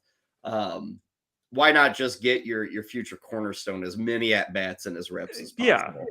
Just throw him up there and let him have 740 plate appearances, Yeah, and in the fantasy game, if he gets an extra 100 plate, again, the batting average is likely to be bad, right? But if he gets an extra 100 plate appearances, is 6 more home runs, 4 more steals, like this, yeah, I'm all for it in the fantasy game. So home run for Cruz today. Day is finished for Andrew Painter, the teenager. I think he's still a teenager. He's not 20 yet. He turns 20 pretty soon, I think. But right now he's 19 years old. Hit 99 on the gun. He had 2 innings. 1 run in those 2 innings against the Orioles. That was indeed his spring debut. So we'll see if Andrew Painter can maybe continue to win some spots and chances there with the Philadelphia Phillies organization. Going to hit on some NFL Combine news in a minute. Obviously, the news there is a lot of Jalen Carter with the University of Georgia. If you're just joining us, he's considered, top 1, maybe 2 or 3 in terms of NFL potential. He's that high on the board, but those boards might be changing with some legal issues that Jalen Carter's now facing. Turns out he was at least involved in some manner with the tragic accident that happened in Georgia. Had an offensive lineman that was on the Bulldogs passing away in a car accident, as well as one of the employed recruiters there with the University of Georgia. And Jalen Carter said to be, or accused of, being a part of some street racing there at like 2 a.m. down in the Athens or Georgia area. So that news broke today, and that's obviously kind of taken over the world at the NFL Combine. Let's see. We also have NBA news, and Ray, it's also from the police blotter. Ja Morant, who's one of the true superstars of this league. I guess there's a couple of things going on here. We've got violent behavior in 2 separate incidents. One was threatening a mall security guard. The other one was beating up on a teenager. Again, these are just accusations, but I see that, Ray, and I think the guy must be 13 years old. He's threatening mall security guards and fighting teenagers. So who knows what to believe, but that's coming out on Ja Morant, one of the brightest stars in the NBA right now. Yeah, Molly Hensley Clancy, who's an investigative reporter for the Washington Post, has the story. And to reiterate what Kyle said, 2 separate incidents, one with the mall security guard, another one where he beat up a high school kid, apparently. After he beat him up, he went in his house and then came out of the house with a gun in his belt. And this is Morant, not the teenager. Morant did this. So we'll see. And again, it's just accusations at this point, but I kind of doubt that they're putting out stories like this, the Washington Post, if they haven't vetted the sources, et cetera, et cetera. So this is obviously a developing story. As you said, he's one of the stars of this league. But we have a couple of situations now in football and in basketball that are of serious issues that are tarnishing not only the image of their sports, but the leagues and, of course, the players themselves. In our seats where we're not millionaires and we don't have people worshiping us and buying our shoes and our jerseys, it's like, man, if I could just be rich, everything would be so, like, everybody thinks of this. Oh, man, life would be, with money does not come maturity. and you just see it on and on and on. So we'll see where the legal trails lead us. But unfortunately, too much of this. And the thing is, it just takes so long. I mean, it's going to be a year and a half from now before this stuff even. I mean, the Kamara thing, Ray. What's that been? 14 months in Vegas, and we still don't. It sounds like it's bad for Kamara. I think they indicted him or something, right? But it's just taken forever. You can just delay this stuff. Well, and TMZ has a video of the event. I mean, you can see what happened there. So it's just such a tough thing because you know what would happen if I got money like that? We've talked. I'm out. Like you'll never see it. You're gonna leave me? I might leave you, Kyle, or I'll be just doing. Come on. I could do this show from my compound on the top of a mountain somewhere, so that'd be fine. But yeah, it's you're a target. In our chat room, they're gonna say you're gonna ghost me if you get rich. Really? That doesn't sound like the American way. I'm gonna get rich so I can bail on my co-host. Yeah. Well, Ray, that's what I was just talking about. With money does not come maturity. That would not be very mature of you. Well, give me my money. But no, like it's such an interesting because these athletes aren't just rich; they're insanely rich. Like I joke around all the time. They could burn money in the fireplace. They're insanely rich, and they're targets. You know, people out there try to get their money, whether they're stealing it or, convincing a way to get the money out of them. People try to pick fights with these guys so they can get, sue them. Like it's a tough life. You know, you can't go to the grocery Teenagers store. must egg their house in Memphis. Yeah. I don't know what the heck happened. Right. there. Yeah. So it's, there's pluses and minuses to all that. I think it's unfortunate that this is not, hey, I was dumb last night. And this is like, there's guns and you're beating up teenagers and people are dying. Like this is terrible stuff that, I don't want to make light of it at all, because this is not, hey, you made a bad mistake or you called someone a name or something. This is serious stuff. And it kind of connects, Ray, to this whole Indianapolis get together. We can sit here and chuckle about the sprints and the 3-cone drills and the deadlifts and all that. But really, that's what we see. But that doesn't matter as much as what we don't see. What we don't see this week is the medicals, which are critical, and we don't know about the interviews. And honestly, Ray, all these teams that are coming to Indianapolis, why do you have this? Frankly, Ray, you probably have it to weed out people that you don't think are cut out for the NFL, whether it's their personality. Some people, it may be their intelligence, their maturity. The Carlos Correa ankle thing, you want to make sure you don't draft one of those guys. That's really why you have this. There are teams who, more than anything, are, trying to figure out what's going on with Jalen Carter and make sure there's no other Jalen Carters that they're maybe looking at going into the draft. Yeah, I think that, one of the things that really stood out to me when I was at the NFL Super Bowl experience, we interviewed Jahan Dotson, Garrett Wilson, and Christian Watson, 3 of the superstar rookie wide receivers in the entire league. And I don't know what they're like away from the studio, right? I have no idea what they're like, but I can tell you when they were sitting there, they were all quiet.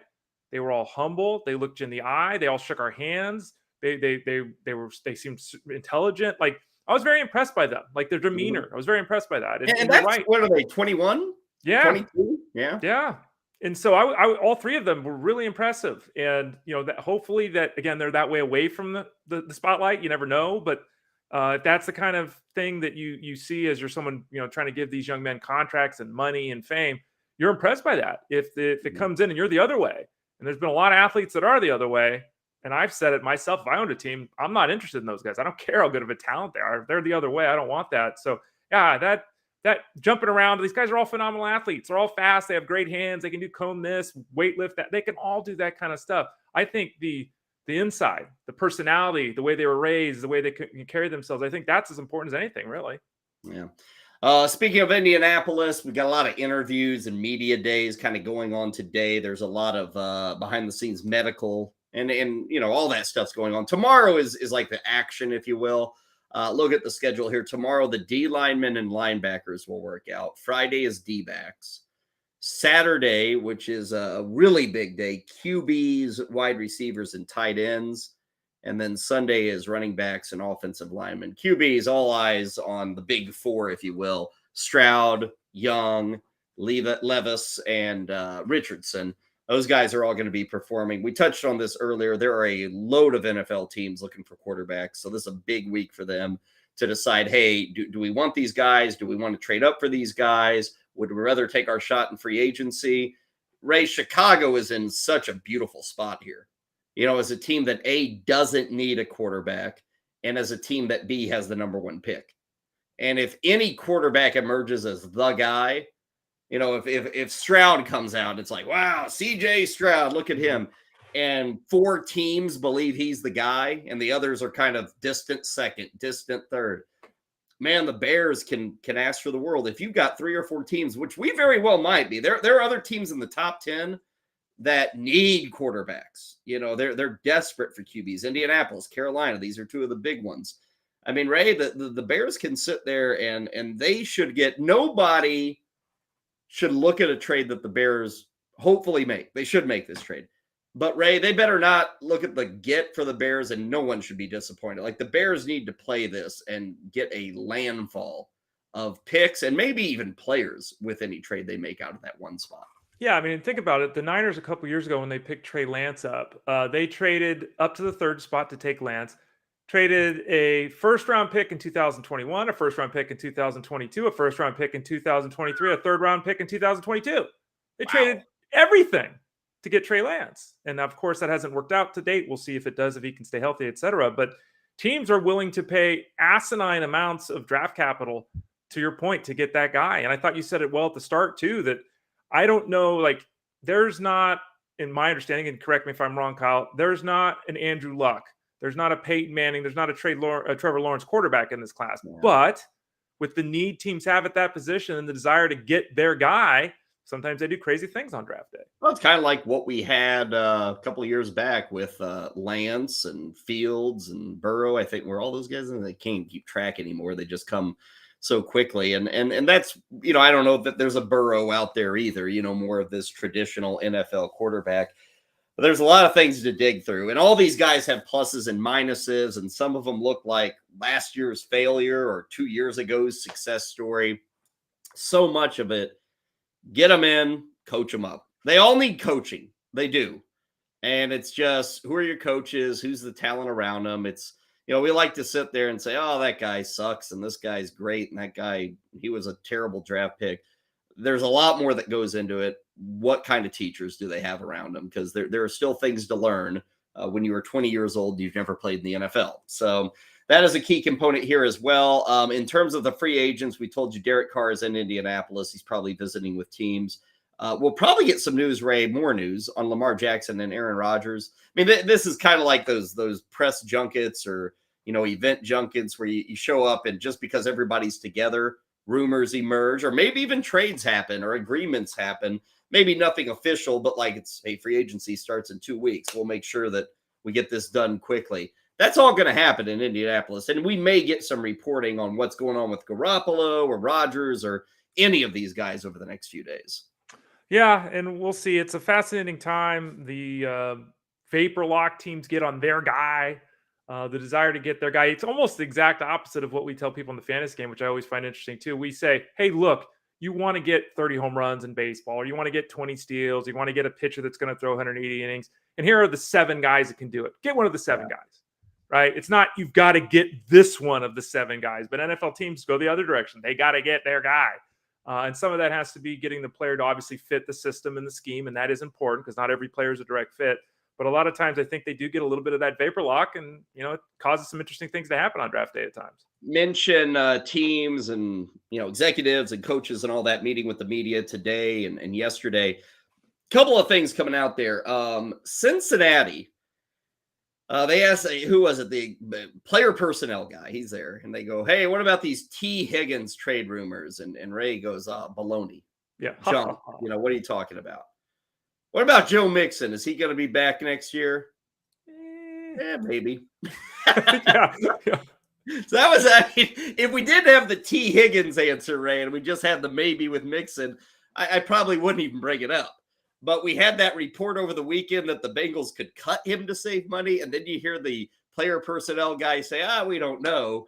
And now you start to say, well, that's a lot of smoke for there to maybe not be a fire with Joe Mixon. Yeah, and it's not that I'm guessing. I don't think it's the front office believing that Mixon's about ready to fall off a cliff or he's no good or he's awful now. I don't think it's that. I think it's that this is an aging guy with a lot of work and he's costly and we need money. We're up against the salary cap. We got moves we got to make. And, it's not they're all the same at the running back position, but they're kind of all the same. Like they really are. And one other thing, Ray, this brings the whole segment together. Yeah. Joe Mixon had that legal thing pop up. He did. Right. Yeah. And maybe they're like, ooh, this looks bad. I don't know. But we're talking about legal stuff. Mm-hmm. We're talking about like that was maybe part of the decision with Joe Mixon. Who knows? Maybe. Yeah, maybe. Yeah. So it's an interesting time. 30 years ago, the running backs were king. It's not that way anymore. They're not paid that way. They're not looked at that way. Teams are much more willing than ever before, I think, to get out a year early because a lot of times these running backs really hit that wall. Like all of a sudden, it's just not there anymore, the burst or whatever. And maybe they think Mixon's right on that edge. And then there's the salary too. But I think a lot of it with them is they've got money that they need to allocate. They got Burrow they got to get. They got Chase they got to get. We're talking about T. Higgins. These are massive contracts that are coming to guys like that, right? Then we've got holes we've got to fill, et cetera. Can we afford to have our running back be one of our higher paid players? And the answer, it sounds like to them, is potentially no. Tennessee says that Ryan Tannehill is going to be their guy. We'll see. I think they would move on easily from Ryan Tannehill if something better presented its way, whether it's the draft or free agency. So we'll see there. John Lynch of the Niners, seems like you can't have QB talk without the Niners. Trey Lance is probably good for OTA, so that's looking good with the ankles. But John Lynch also said the Brock Purdy thing with the elbow surgery, the timetable is fluid. So we have heard all sorts of things with Purdy, like, oh, he's going to be back at this point, back at that point. Oh, he'll miss this game. I'll say this, right? Nobody knows how he's going to respond. I would just say he's a big question mark for week one. I think that's very fair to say with Brock Purdy. Yeah, and a lot of times surgery happens when these guys get hurt, and it takes a little bit of time. So you want the swelling to go down and all that. But it's been a while. Like, this is, there's a little bit of what's there. There's a little bit of, I don't know if they don't know, but we certainly don't know how involved the surgery is going to be. I've seen varying medical opinions. There's a difference with the repetitive nature, right, of an arm issue in baseball at the elbow versus an impact injury in football. What does that mean? So, we're all guessing, but the fact is we don't have an answer because they don't necessarily have an answer right now. So I'm in agreement with you. I think the safest position to take is that the Niners will have to bring someone in to, in essence, compete with Trey Lance in camp, because I don't think Brock Purdy's going to be ready. Workouts begin tomorrow in Indianapolis, and we will be here not only on Lunch Money, but the entire network to preview, review, and let you know all the storylines and any rumors that kind of pop out regarding free agency, trades, anything else that is to happen. We will take our final breather right now on Lunch Money, and when we return, it's a return to baseball. We'll update you on spring training, what's going on in both the Grapefruit and Cactus Leagues as we get ready for some action in Arizona to begin today. And we will get back into talking the AL Central. We have kind of focused some of our thoughts and opinions on that division this week. We're going to talk about some offseason storylines for each of those 5 teams. We'll do it next right here on BSN. Monday Night Rants with Edward Rouse on Bettor Sports Network. Do you believe in the Madden curse? Do you think that's a real thing? I did. Now, I don't think it's as big of a deal anymore, but it was a real thing for a solid 10, 15 years. Yeah, it was Sean Alexander, LaDainian Tomlinson, Peyton Hillis. LT was never on the cover. I know that. Was he not? I thought he was one. Okay, well, you do know all the covers of everything. Yeah, okay. So if you want, I could do this real quick. So Garrison Hurst is the first official Madden cover athlete, 1999. 2000, I believe they still put John Madden on the cover. And then 2001 is where it all started. So 2001, you have Eddie George. 2002, Dante Culpepper. 2003, Marshall Falk. 04, Michael Vick. 05, Ray Lewis, first defensive player on the cover. Okay. 06, Donovan McNabb. 07, Sean Alexander. Okay. 08, Vince Young. 09, Brett Favre. Okay. 10 is a trick one because it's no way you know. And Larry Fitzgerald. 11, Drew Brees.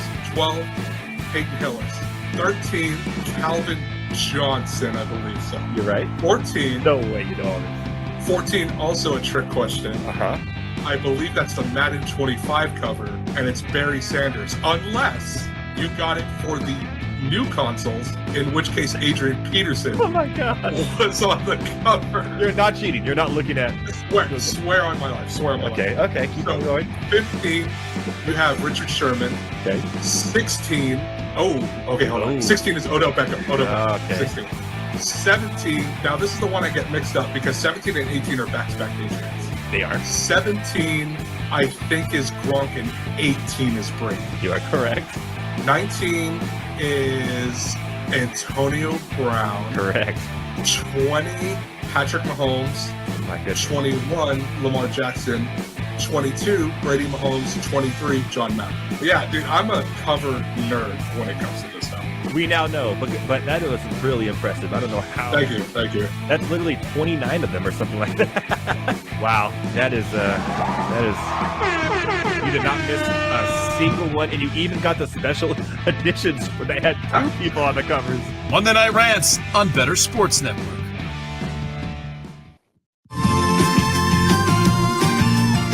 Now back to Lunch Money, powered by FantasyGuru.com. Here's Kyle and Ray.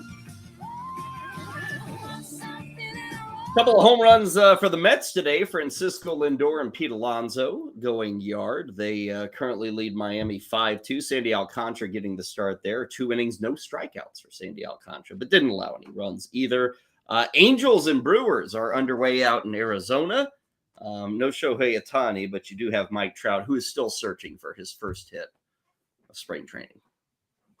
He has a walk and a run scored today. So I haven't checked. Well, actually, I did check yesterday, but I haven't checked like overall. I checked like a few games, Ray.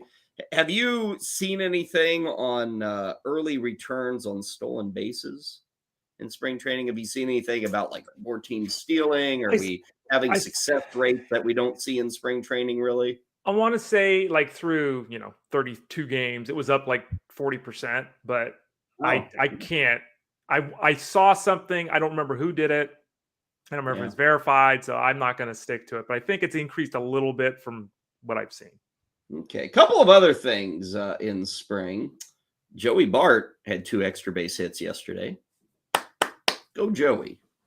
Is it done, Ray, or is there any hope? I mean, he was a high-end prospect catcher. Is there any hope for like an actual top 15 hitting catcher this year? There's 25 home runs there. Really? So, there's hope. He's just limited. There's holes. Most scouts, I thought 30, 90, 30, 100. This is a 4th or 5th hitter. Like most scouts are really, coming up. They thought he's got holes and he hasn't really been able to close them up, but he's got power. There's no disputing that. So he could be a new Mike Zunino type. I mean, I think he can power the baseball like that, but the batting average, I'm just not sure if it's coming around. Okay, a couple of other things. Ezekiel Tovar of the Colorado Rockies had a couple of hits, a home run, 2 ribbies yesterday. So that's going to probably balloon his hype just a bit. Minnesota second baseman Edouard Julien, 2 home runs yesterday. He tore it up at Double-A. He's not going to make the Twins team, but a couple of home runs yesterday. He's a prospect. And then finally, Giovanni Gallegos. We were talking about him last week. He's the slowest pitcher in baseball, so this pitch clock thing could bother him. He had 1 pitch clock violation yesterday. He allowed 3 hits and an earned run. So we'll see. All eyes on Giovanni Gallegos. Totally unfair, but all eyes are on him. He'll get more attention, Ray, than anybody else. Like Max Scherzer may have 5 pitch violations. No one's going to care. But if Gallegos has 5, people are going to be talking it up. Yeah, I think Gallegos and Kenley Jansen are the 2 that really stand out in the bullpen. But it's something to think about because we know how this goes. It could get in their heads. I'm saying this. I'm already tired of hearing people talk about the pitch clock. Just play the game. It's like every. Wait, so I can't talk about that nor Aaron Rodgers anymore? No, you can. It's fine. But you know what I'm saying? It's like it's just all the focus. Like the rules. Do throw the pitch.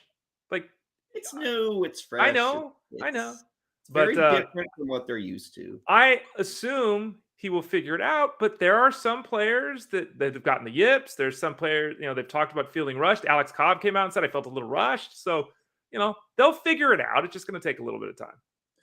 AL Central. We've been talking about that throughout the week. We're going to give it a good 10 minutes here before we sign things off today. Talking about some off-season storylines, kind of get everybody up to date on where these teams stand, what they are doing. Ray, starting with the Minnesota Twins. I've already gone on record, and I said this a lot last year, and it never came true. I liked the Twins to win the AL Central last year. I still like them to win it this year. And I think it's very fair to say, Ray, this is a win-now team.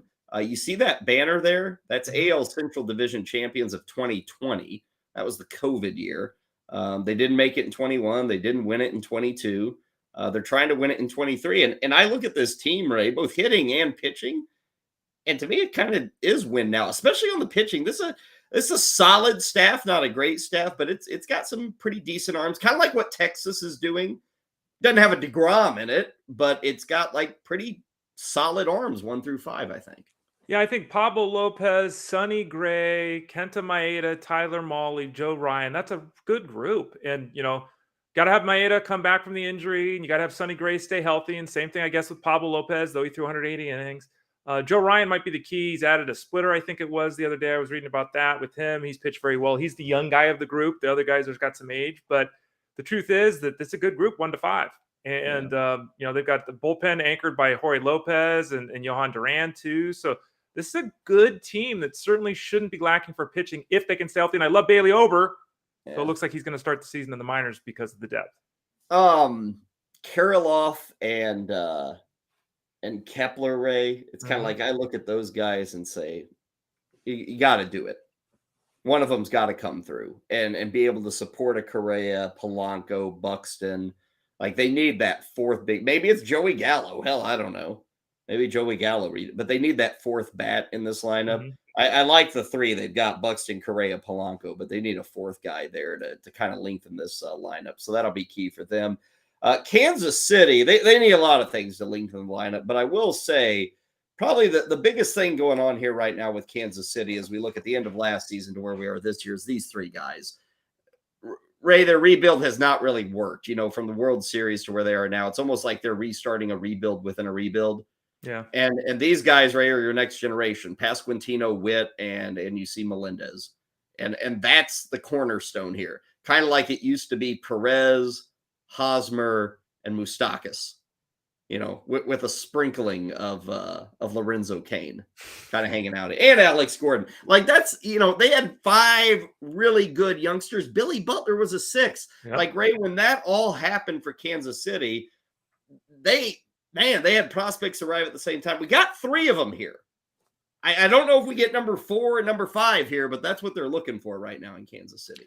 Yeah, and don't forget, Nick Prado was supposed to be the guy. We've talked about him before. He was actually ahead of Pasquantino on rankings last year. He's there. Asa Lacy on the hill. They're waiting for him to emerge. They do have some guys, but you're right that this is a team that's, they're kind of piecing it together. They've got a lot of intriguing options. I mean, even a guy like Kyle Isbell, who no one really cares about in the fantasy game, that guy could go 12-16 this year. Like, he's got some power. He's got some speed. They're unfortunately going to have to start Hunter Dozier, who shouldn't be starting, but that's kind of where they're at that point with that position. But they have some unique and special talent here. Can a guy like Salvador Perez hold on is a big key too. He's almost 33 years old and he's had some injuries here of late, but they've got some weapons. And Melendez and Witt, I think, are, to the point you're making, Cal, they are part of the solution, obviously. Everyone knows that about Witt. I think Melendez is as well. Well, and Drew Waters would be another guy that they may get something out of. He was kind of a cast-off from Atlanta. Used to be a prospect, and they're he may be starting this year for the Royals as they try to find something in the outfield. Another team in the AL Central that is in the throes of a rebuild is Detroit. And Ray, they're kind of like the same with Kansas City. It's like Kansas City's got the 3 guys, pretty positive with all 3 of them. Detroit's got 2 high-end prospects, but neither of these guys really lived up to that tag last year. You got Torkelson and Riley Green.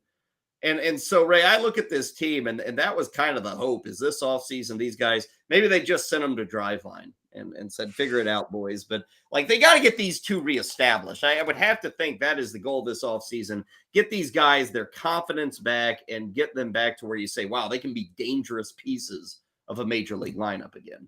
Yeah, because you look at the pitching staff, and they've got, Casey Mize and Matt Manning and Tarek Skubal. Like, they've got young arms that are coming.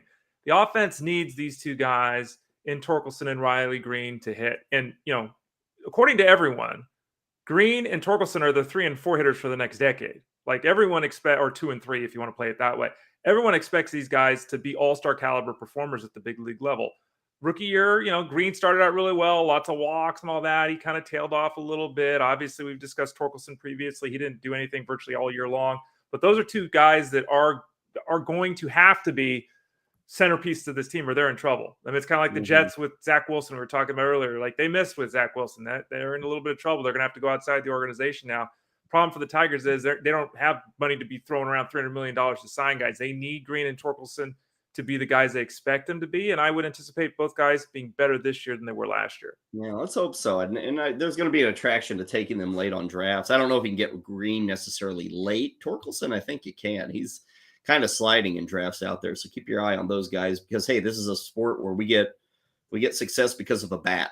And if Torkelson can put his bat to work, he could become a steal pretty late in drafts. Moving to Cleveland, they actually needed bats. They won the AL Central last year, but they needed power. And I will say, Ray, in the offseason, they got power. Zunino and even Josh Bell. I know we don't think of Josh Bell as a power hitter, but I think he's a 20-25 home run guy. Zanino's certainly power. So that was a need for Cleveland, and they went out and tried to address it. Yeah, it was. And, this is a team that doesn't necessarily have the expectation of having 4 guys hit 30 home runs and driving 100 runs. That's not the way they're going to play. They're going to try to keep things close. They're going to try to eke out a bunch of 5-4 victories, have the pitching staff carry them.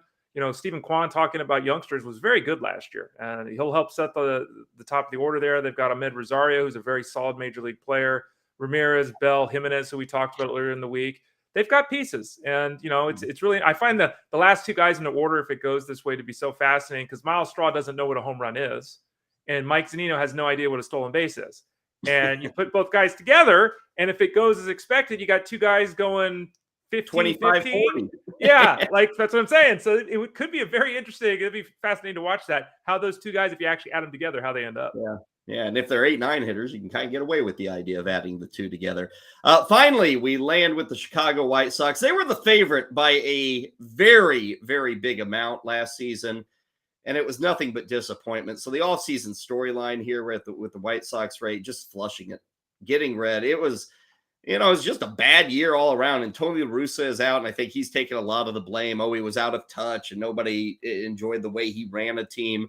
But now it's on this White Sox team. Now, they could also point to injuries. I think they had them worse than anybody last year. So maybe health is going to be on their side. But that's a pretty high-priced, high-talent team that failed on almost all accounts last season. Yeah, and the good news for them is that they have got that talent still, right? And, you look at Tim Anderson being healthy, Luis Robert being healthy, Eloy Jimenez being healthy. Like, all 3 of those guys are all-star caliber players. If they get them playing 140 games, that's great. They added Andrew Benintendi. There's hope that, Andrew Vaughn takes that next step this year. They added Elvis Andrus inexpensively to play second base, which is a really nice late signing. He had a little bit of a career resurgence last year on the offensive side of things. And then you look at their pitching staff. Can Kopech finally take that step? Can Clevenger stay on the field because he's dealing with the domestic stuff away? But you add those 2 guys as 4 and 5 behind Cease, Giolito, and Lynn. That could be a very productive pitching staff as well. AL Central, those are your offseason storylines for Cleveland, Kansas City, Detroit, Minnesota, and Chicago. Tomorrow, we will take a look at some of the overlooked fantasy assets from those teams. Closing it down on a Wednesday, we land at dessert. Ray loves his dogs. He loves his cats. He and I don't always see eye to eye when it comes to pets, but as I noted earlier today, Ray, I think we'll agree here. Now, the price tag may be a little overzealous, but I have always told people the one thing a dog is great for, awesome for, is scaring away crooks. I remember I was watching like a Dateline or some kind of reality, and like the prison people, like guys who are in prison who've been caught already. The one thing they all say, Ray, is I never would rob a house where I heard Absolutely. a dog barking on the back. True. I didn't know what it was. I didn't want to deal with it. It's like better than an alarm. Well, Ray, in LA, the uber rich are now buying executive protection dogs. These are like German shepherds who are trained to attack and protect. $150,000 for these boys to protect your house. They also have Belgian Malinois, which are oftentimes actually mistaken for German Shepherds. Yeah, there's a guy that lives us. We see him out at the park, and he tells us, "Please stay away because my dog is trained." And he keeps him on the leash and everything. But that dog is mad dogging us, and you could tell, like he's not looking to lick our hand; he's looking to eat our hand. So, it all depends how they're trained, and obviously you need to be a strong owner if you have a dog like this, right? You got to make sure they do the right thing. But yeah, criminals don't carry guns generally, and they don't go into houses that have dogs. Well, and like alarm systems don't mean anything. Yeah. Someone has to respond to an alarm, and usually they're on a quick grab and go. But the dog, when they grab, they don't let go. So I think this dog, that is one argument, Ray. I do not have pushback on. If somebody said, I want to get a dog to protect the house, I'd be okay. Because, I'm a little allergic to dogs, by the way, too. Somehow I became that way. But I'm down for this, Ray. Dogs are a cheap way, not $150K. But, Ray, even a little dog can protect the house. They just have to bark. That's all they need to do. Back with you tomorrow on Lunch Money. We'll see you then.